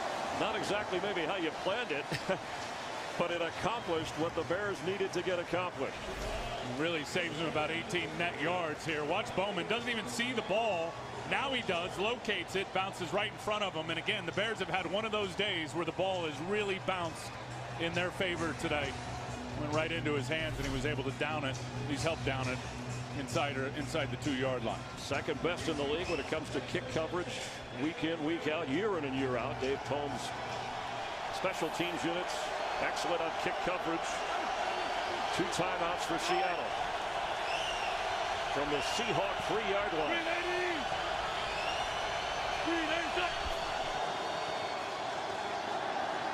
Wilson for the tight end that just missed Zach Miller.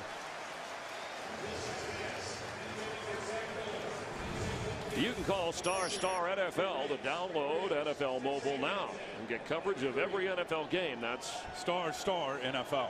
And get coverage of every game. Packers leading 23-14 in the 4th over Minnesota. The Rams and 49ers are tied at 10. Boy, be very careful here. If you're an offensive line, you better hard set on the line of scrimmage and not retreat. You get a holding call here or a penalty, it's going to give Chicago 2 points. If it's in the end zone. Peppers jumped. Here's a flag. Pass to an open tight end, McCoy, who is flipped in the air.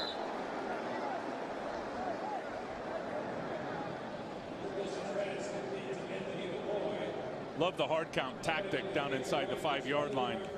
The risk is worth the reward. Offside defense in the neutral zone. Penalty is declined. Play result, first down. So good effort from Anthony McCoy. Here's Julius Peppers right here on the end of the line. Clearly in the neutral zone when that ball was snapped. After a gain of 11, 1st and 10. Rod Marinelli wants his defense to stay on their side of the field till that ball gets snapped. And his expertise is on the D-line. He is hot.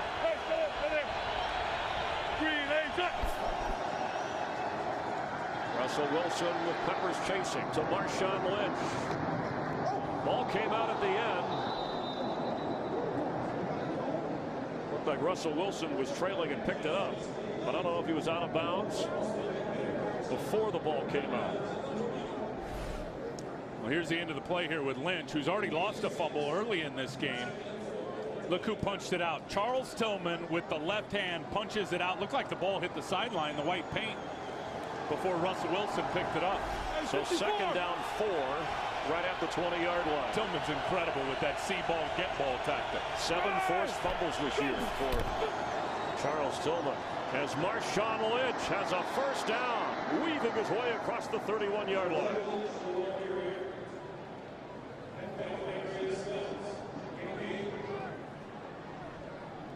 A 12-yard run for the guy who takes pride in being called a smash mouth runner. They go without a huddle, nearing the 2-minute warning.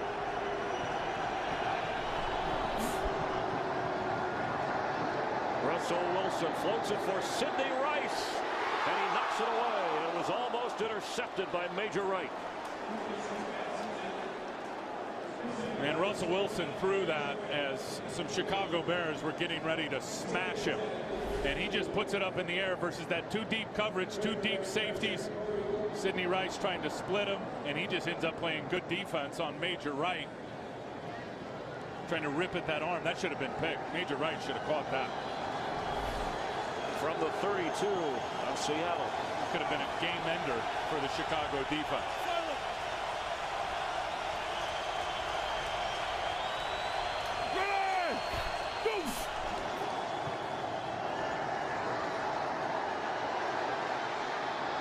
He's going to keep, and Russell Wilson got to get out of gets bounds. the first down and then spins out of bounds. An outstanding play for the rookie quarterback. And I love it because it gives him one more play before the 2-minute warning and another timeout. Very heads up and really kind of a bit of luck as the defender came up to wrap him up. He was able to get out of it and then get out of bounds. See right there, Kelvin Hayden, if he would have wrapped him and kept him in bounds, would have ended up being a big play. Well, it was big for Seattle, a 13-yard run, just short of their own 45-yard line.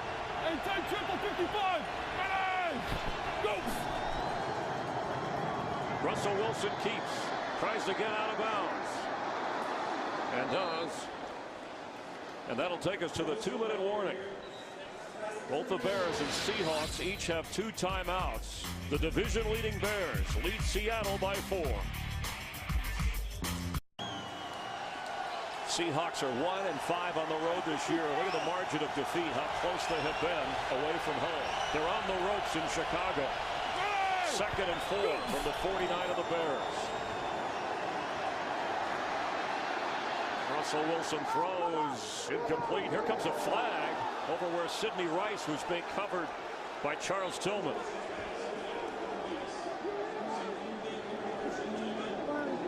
And Russell Wilson, to me, looked like he was still in the pocket. If not, certainly right on the verge of it as Tillman was pushing on Sidney Rice. There was no foul for illegal contact. The quarterback was out of the pocket. They were down. And the pocket is the outside leg of the offensive tackle is what really identifies the pocket. Facing a 3rd and 4. 2 timeouts and it's 4-down territory.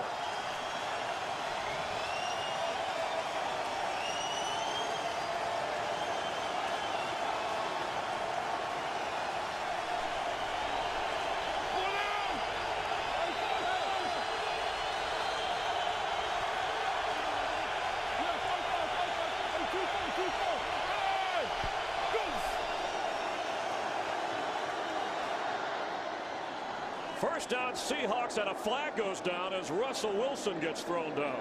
Henry Melton just blasted him. Holding offense number 76. 5-yard penalty is still 3rd down. Russell Okung called for the penalty. Pete is saying, did you see what happened to Russell Wilson? Unbelievable. Pete Carroll, his personality always percolating, but even more so in this game. And you can see Okung right there to the left with his hand draped around Henry Melton. So now it's 3rd and 14. Oh, the old D-line coach and Rod Marinelli loves this. A chance for his defensive line to win this game. With 2 downs to do it.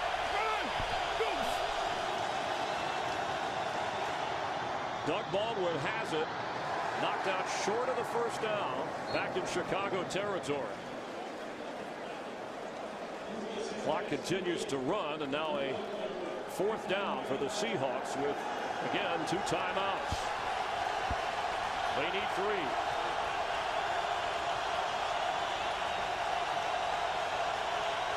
You got Doug Baldwin again at the bottom of your screen. Pass caught for a 1st down by Zach Miller. A sure-handed grab. Under a minute to play. At the 41 of Chicago.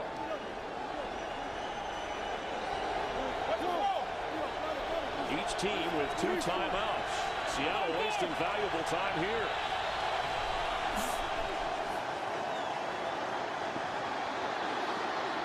On the run, Sidney Rice with a catch inside the 15 of Chicago. He's got to get up and call that timeout. Pete Carroll came running down the sideline. Seattle will have 1 timeout remaining. 30-second timeout.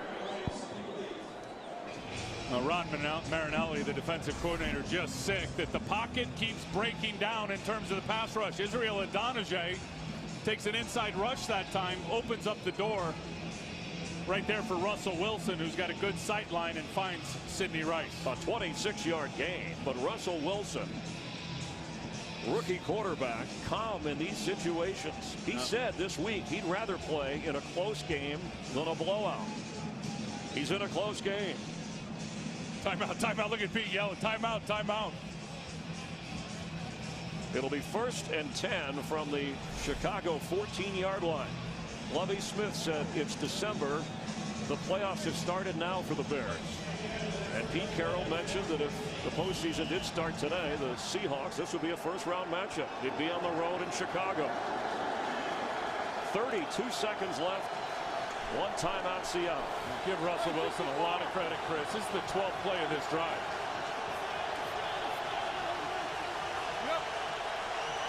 Golden Tate at the bottom of your screen.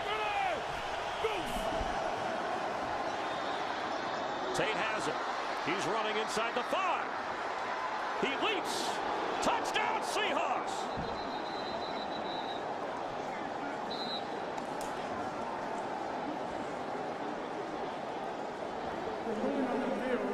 Touchdown.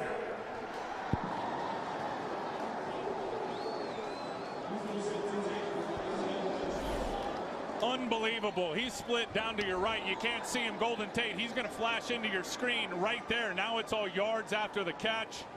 You get a missed tackle right there by Major Wright. You get a missed tackle by Kelvin Hayden. And clearly Golden Tate had that ball over the goal line before it came out. Ruled a touchdown The prior play. on the field. Timeout. Remember, a touchdown pass to Braylon Edwards right before the half. Ruled a touchdown, was overruled after replay.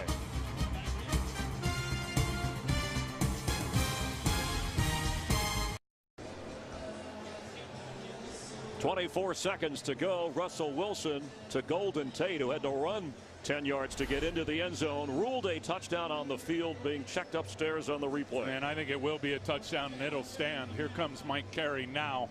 About the 3 broken tackles by Golden Tate. After review, the ruling on the field is confirmed. It's a score.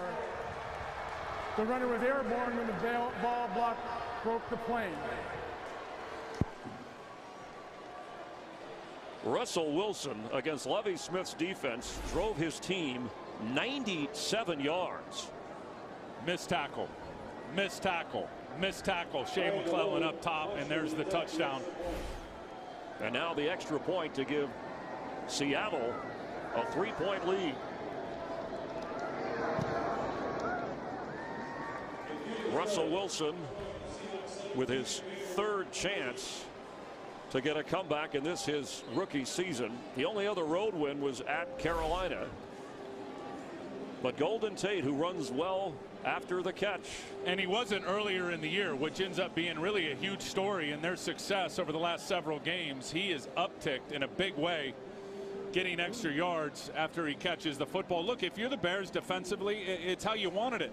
Make them throw it up in front of you, come up and make the tackle. They were unable to do that.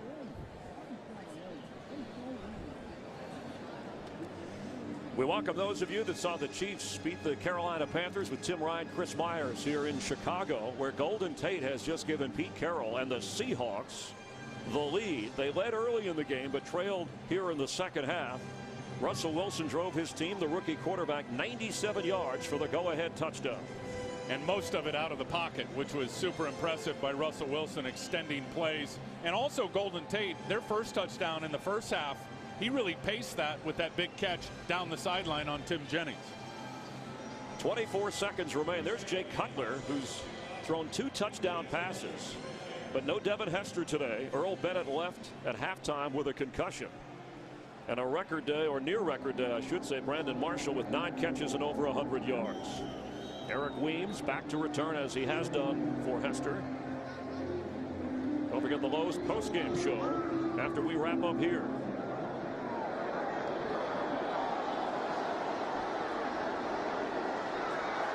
Weems at the 14-yard line with 20 seconds to play, as Cutler will lead the offense. This was moments ago, trailing by 4. They converted an earlier 4th down, and then Russell Wilson's toss to Golden Tate to give Seattle the 17-14 lead. We welcome those of you who have just joined us from the Green Bay win over the Vikings, 23-14. And I know Packer fans care about this because they started the day a game behind the Bears in the NFC North. 2 timeouts for Chicago. Cutler's going to heave it. And there's Brandon Marshall. He gets out of bounds. 9 seconds to play.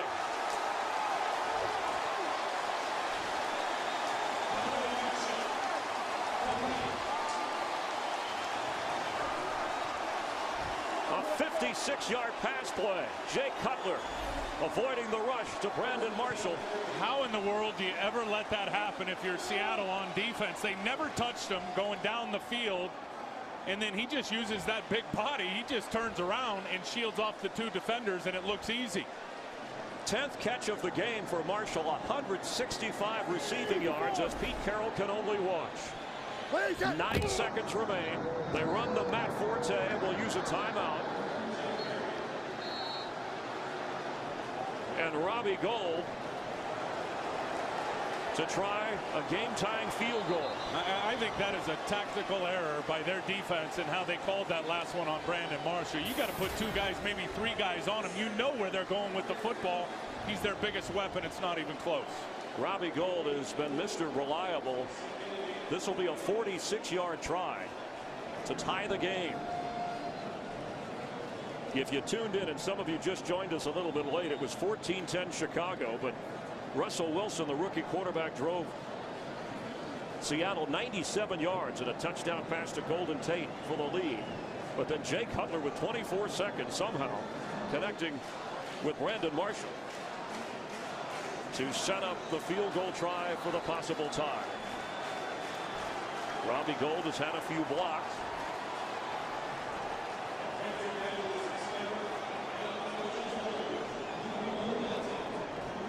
Adam Potlesh, the holder. The crowd here in Chicago will tell you whether this is good or not. For the tie.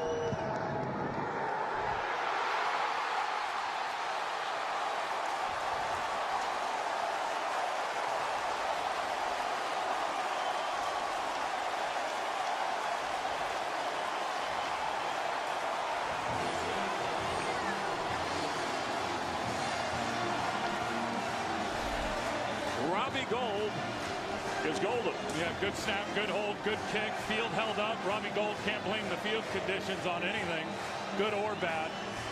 That was perfect. I tell you, I'm still in shock at how Brandon Marshall ran free as deep as he got on that defense. Give some offensive line to the Bears some credit. You know, they've really protected Jay Cutler well today, as they did on that last play that put him in field goal position. And once again on the road, Seattle's defense, when they needed a stop, they couldn't deliver. 10 catches, 165 yards for Brandon Marshall. There will be one sudden death overtime period with one exception. If the receiving team kicks a field goal, the kicking team will have an opportunity to possess. Fourth quarter rules are in effect. Replay is up with the booth. Each team will have 2 timeouts. For the toss, heads, tails, what's your choice? Tails, he calls. I'll let it hit the ground. Tails it is. Well, that's huge. That's huge, okay, and considering that Chicago just really got off the field on a 12-play drive a few minutes ago. This will be the first overtime game this season for both the Bears and the Seahawks. Look, nobody ever touches him. I mean, he is all the way down the field, untouched, still untouched. Nobody ever touched him, and he came back to the ball. I just don't get it if you're Seattle defensively.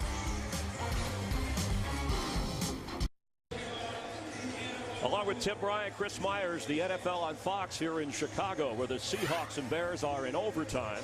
Just going over the rules as you heard Mike Carey, our referee, talk about the adjusted rules this year. The 1 15-minute period, and each team gets 2 timeouts. All replays controlled upstairs by the booth. Leon Washington will down it. For rookie quarterback Russell Wilson, he's 20 out of 34, including the go-ahead touchdown pass at the time. The most passes he's attempted in an NFL game is 35. A touchdown to Earl Bennett, who later left with a concussion. That followed a takeaway for Chicago. Marshawn Lynch on the ground to give Seattle the score. Matt Forte catching a touchdown pass. And then moments ago, Golden Tate into the end zone, a 97-yard drive, which at the time gave the Seahawks the lead before Cutler rallied the Bears in the Robbie Gould field goal. Yeah, and with under a minute, that was a 12-play drive. You wonder how much gas the Bears have left in the tank. They're going to need that D-line rotation. And Russell Wilson keeps and slides at the 30-yard line.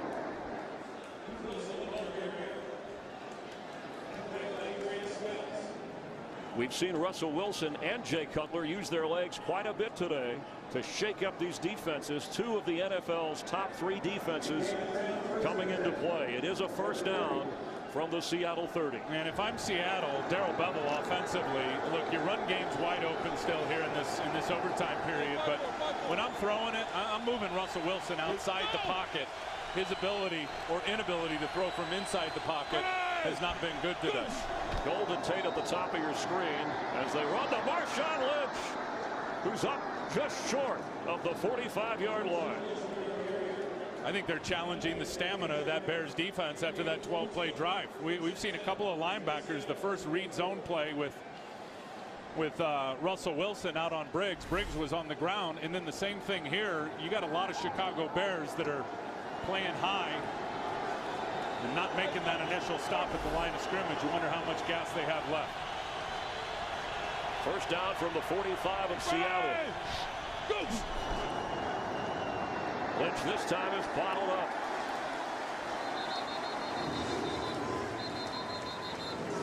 Some of those aging stars of the Chicago Bears, seems like they've been there forever. Lance Briggs, a 10-year veteran. Brian Urlacher at age 34. Julius Peppers. When I asked Brian Urlacher about how much longer he wanted to play, he said, if we win the Super Bowl, bye-bye. Otherwise, another year or 2 if I can still compete. And I think he's going straight to the Hall of Fame 5 years out of the league. Brilliant career. Right now, he's just worried about keeping the Seahawks on their side of the field. Let's remember, Craig Stelz is out there at safety for Chris Conte, who was lost early in this game to illness.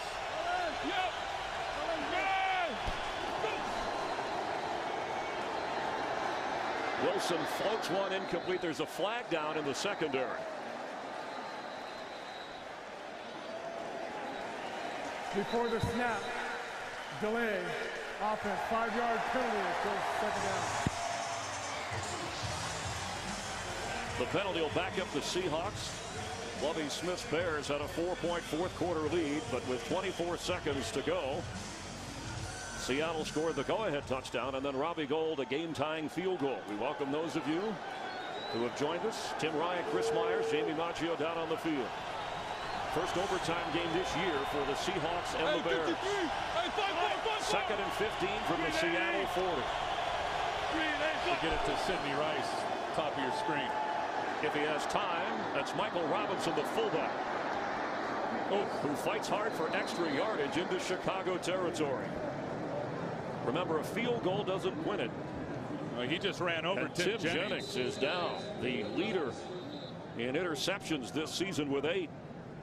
And a league high 18 passes defended coming in. Now this will be a huge loss for them in their ability to defend the pass. And Michael Robinson basically just lowers his head and lowers the boom on Tim Jennings.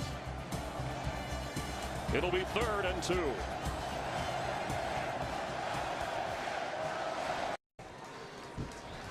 The 5'8" corner of the Bears, Tim Jennings, being helped up after the Michael Robinson play. Zach Bowman likely would come in as his replacement. And this is just a big-time collision as Robinson lowers his head, able to pick up the extra yards. And you could see as Jennings was ejected out of that collision that right away Michael Robinson knew he was hurt and got up and was concerned at his health. And look, Zach Bowman comes in, but the caliber of player is not even close. Jennings is having an unbelievable season and has really done his part in shutting down his side of the field today as a coverage man. There's been one turnover in this game. It was an early fumble by Marshawn Lynch. 3rd and 2 in overtime. Remember, the field goal doesn't win it.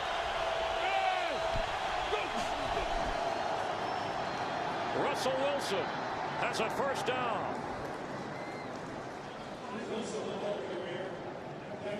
What a performance by the rookie quarterback from Wisconsin, drafted in the 3rd round, who led his team back in the final moments and now must lead his team in overtime. The Bears came in with the division lead in the NFC North. The Packers have won already. And you can see they're tired. That Bears defensive line, they are breathing hard. It's been a long end of the game for them. Marshawn Lynch fights through a couple of tacklers. Russell Wilson through the air is 21 out of 35 with a touchdown pass, but on the ground. Well, it's been his legs to extend plays, either as a runner or just tucking it as a thrower, or excuse me, tucking it in and becoming the runner. I mean, he's been very, very effective today. The pocket hasn't held up for him. I think the thing that makes him so good is he's always challenging the line of scrimmage with the pump fake like he's going to throw it, which holds defenders back and buys them time. 2nd down 7. Hesitation there, but Lynch takes it from Russell Wilson. It was almost as if he didn't want to give it to him. Look at Nate Collins and all those Bears trying to rip that football out. For those of you tuning in around the country, here in Chicago, we welcome you with Tim Ryan and Chris Myers. Look at all the hands on the hips for those Bears defenders. Even Urlacher standing right in the middle. I mean, that's the classic sign of that heart rate's up to about 180. Look at all of them. On 3rd down and 4.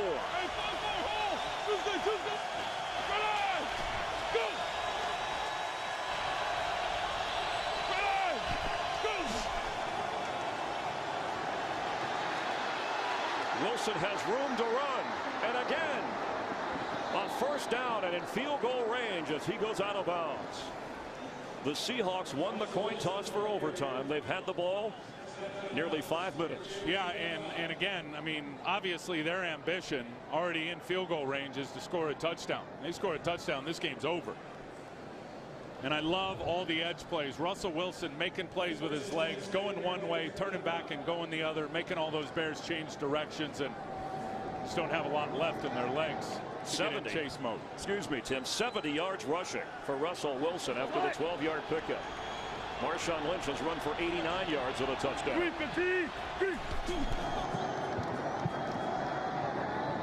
Lynch getting a couple there.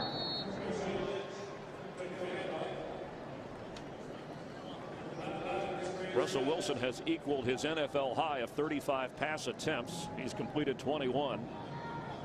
One road win at Carolina, but Seattle 1-5 on the road this year. I'll tell you what's amazing, and all 8 of his interceptions have come on the road. He has none in this football game. But he was the highest rated quarterback through the month of November, and every week this rookie 3rd-round pick gets better and more polished. Marshawn Lynch met hard at the 25 and knocked backward. Henry Melton with the tackle. And Shea McClellan really played it well also, the right end. And they have him on an inside stunt. He and Henry Melton on that stunt together, both shot inside. Russell Wilson should have kept that one. Remember, I repeat myself, new audiences are joining us, Tim, but with the overtime rules, the first possession here, a field goal does not end this game. So the Seahawks have to be thinking we'd love to get a touchdown and just put an end to it. But you don't want to lose field position on 3rd down.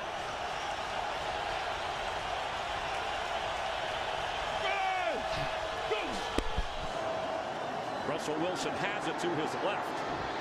Throws, and sideline catch is made by Doug Baldwin for a Seahawk 1st down. Russell Wilson, so calm for a rookie, and said he lives for these situations. Well, the Bears really are scheming themselves right out of the inability, in my opinion, to close down the edge on Russell Wilson. They had all their defensive lines slanting inside that time. They were slanting left, and Russell Wilson was going to his left, the opposite direction, which bought him all that open space. Tim Jennings, they are x-raying him for a shoulder injury. You saw Brian Urlacher come off the field. Pete Carroll wants that play clock reset because of the Urlacher injury walking off the field.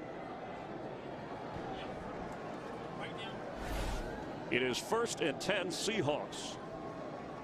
Their opening possession of this overtime period. 25 seconds on the game clock. Start the play clock and the game clock on the line.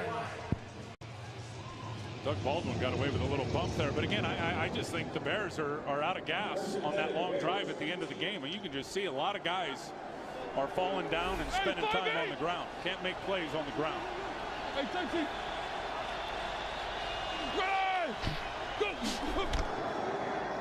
Russell Wilson Throws. Sidney Rice. Game over.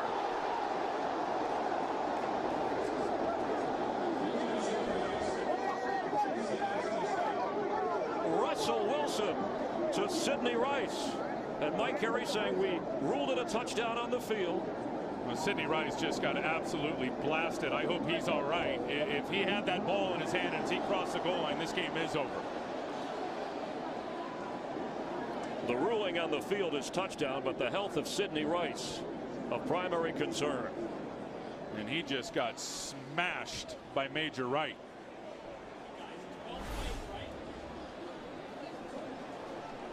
You see it right at the top of your screen. There it is. Now as he turns to get over the goal line. The runner was diving for the goal line, broke the plane in the end zone for a score before the ball came loose. And it sure looked like it there that the ball was over the plane before the Major Wright hit knocked it out. This will be the defining look right here. And you can see the official. It's a tough call, but he steps in and has his arms up for touchdown. Yeah, that ball's over the plane. Touchdown. This game's over. A 12-play, 80-yard drive. Sidney Rice being helped from the field. And Wilson from 13 yards out. I'll tell you, there is something special about Russell Wilson. Well, and the belief in him and his belief in himself is, we see it every week. He's better and better. It's the year of the rookie quarterback with Robert Griffin III and Luck and Tannehill. But in the third round, Russell Wilson, a 97-yard drive to take the lead. And now this for the overtime touchdown.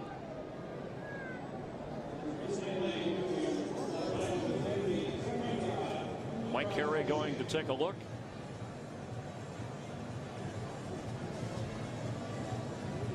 I tell you, I really believe winning the coin toss going into overtime was such a huge factor after that 12-play drive, really in the that finished in the last minute of the game with a Seattle touchdown. And then, of course, Chicago was able to come back with the deep one to Brandon Marshall. They kick a field goal, they tie it up. But the Bears losing the toss, having to go right back on the field and face a scrambling quarterback with all the keepers and the edge plays. I think it was pretty obvious they didn't have a lot of stamina left in their legs or their lungs. Third straight year for non-division opponents here that the Bears have played host to the Seahawks. And Seattle, if this touchdown stands, will win all three. Fourth straight year they've played each other. Fourth different starting quarterback for the Seattle Seahawks. But this is how rookies make a name for themselves.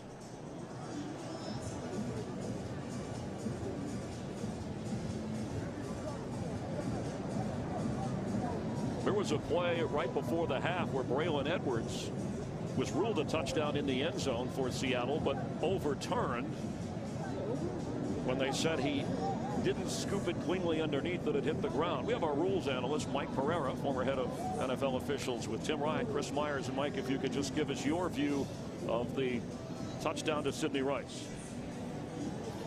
Well, let me tell you what they're looking at. I mean, there's obviously this is a play that decides the game, and it is a scoring play, so they're going to look at it just to confirm. But I think, you know, a couple things they're going to look at. Did the ball break the plane? There's no question about that. The one thing that they will look at, too, is was he going to the ground on his own? And if that is the case, without making a football move, then he's got to hold on to the ball. But remember what they said. It was ruled that he completed the catch and then dove to the end zone before the ball came loose. So what you've got to do is prove that that's not the case. After review, the ruling of the field stands. The score, the game is over. Touchdown, Russell Wilson to Sidney Rice. The Seahawks win on the road here in Chicago.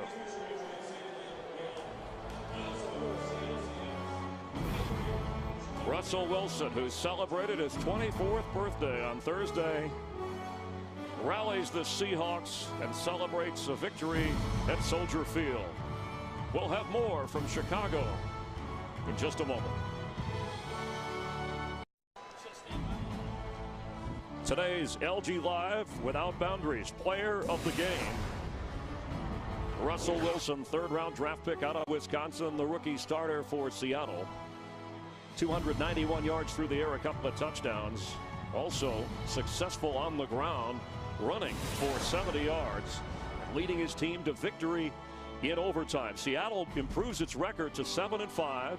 They face the Cardinals next. The Bears are now 8-4 and get Minnesota next. For Tim Ryan, Chris Myers, our entire crew, glad you're watching the NFL on Fox. The Lowe's postgame show is headed your way straight ahead.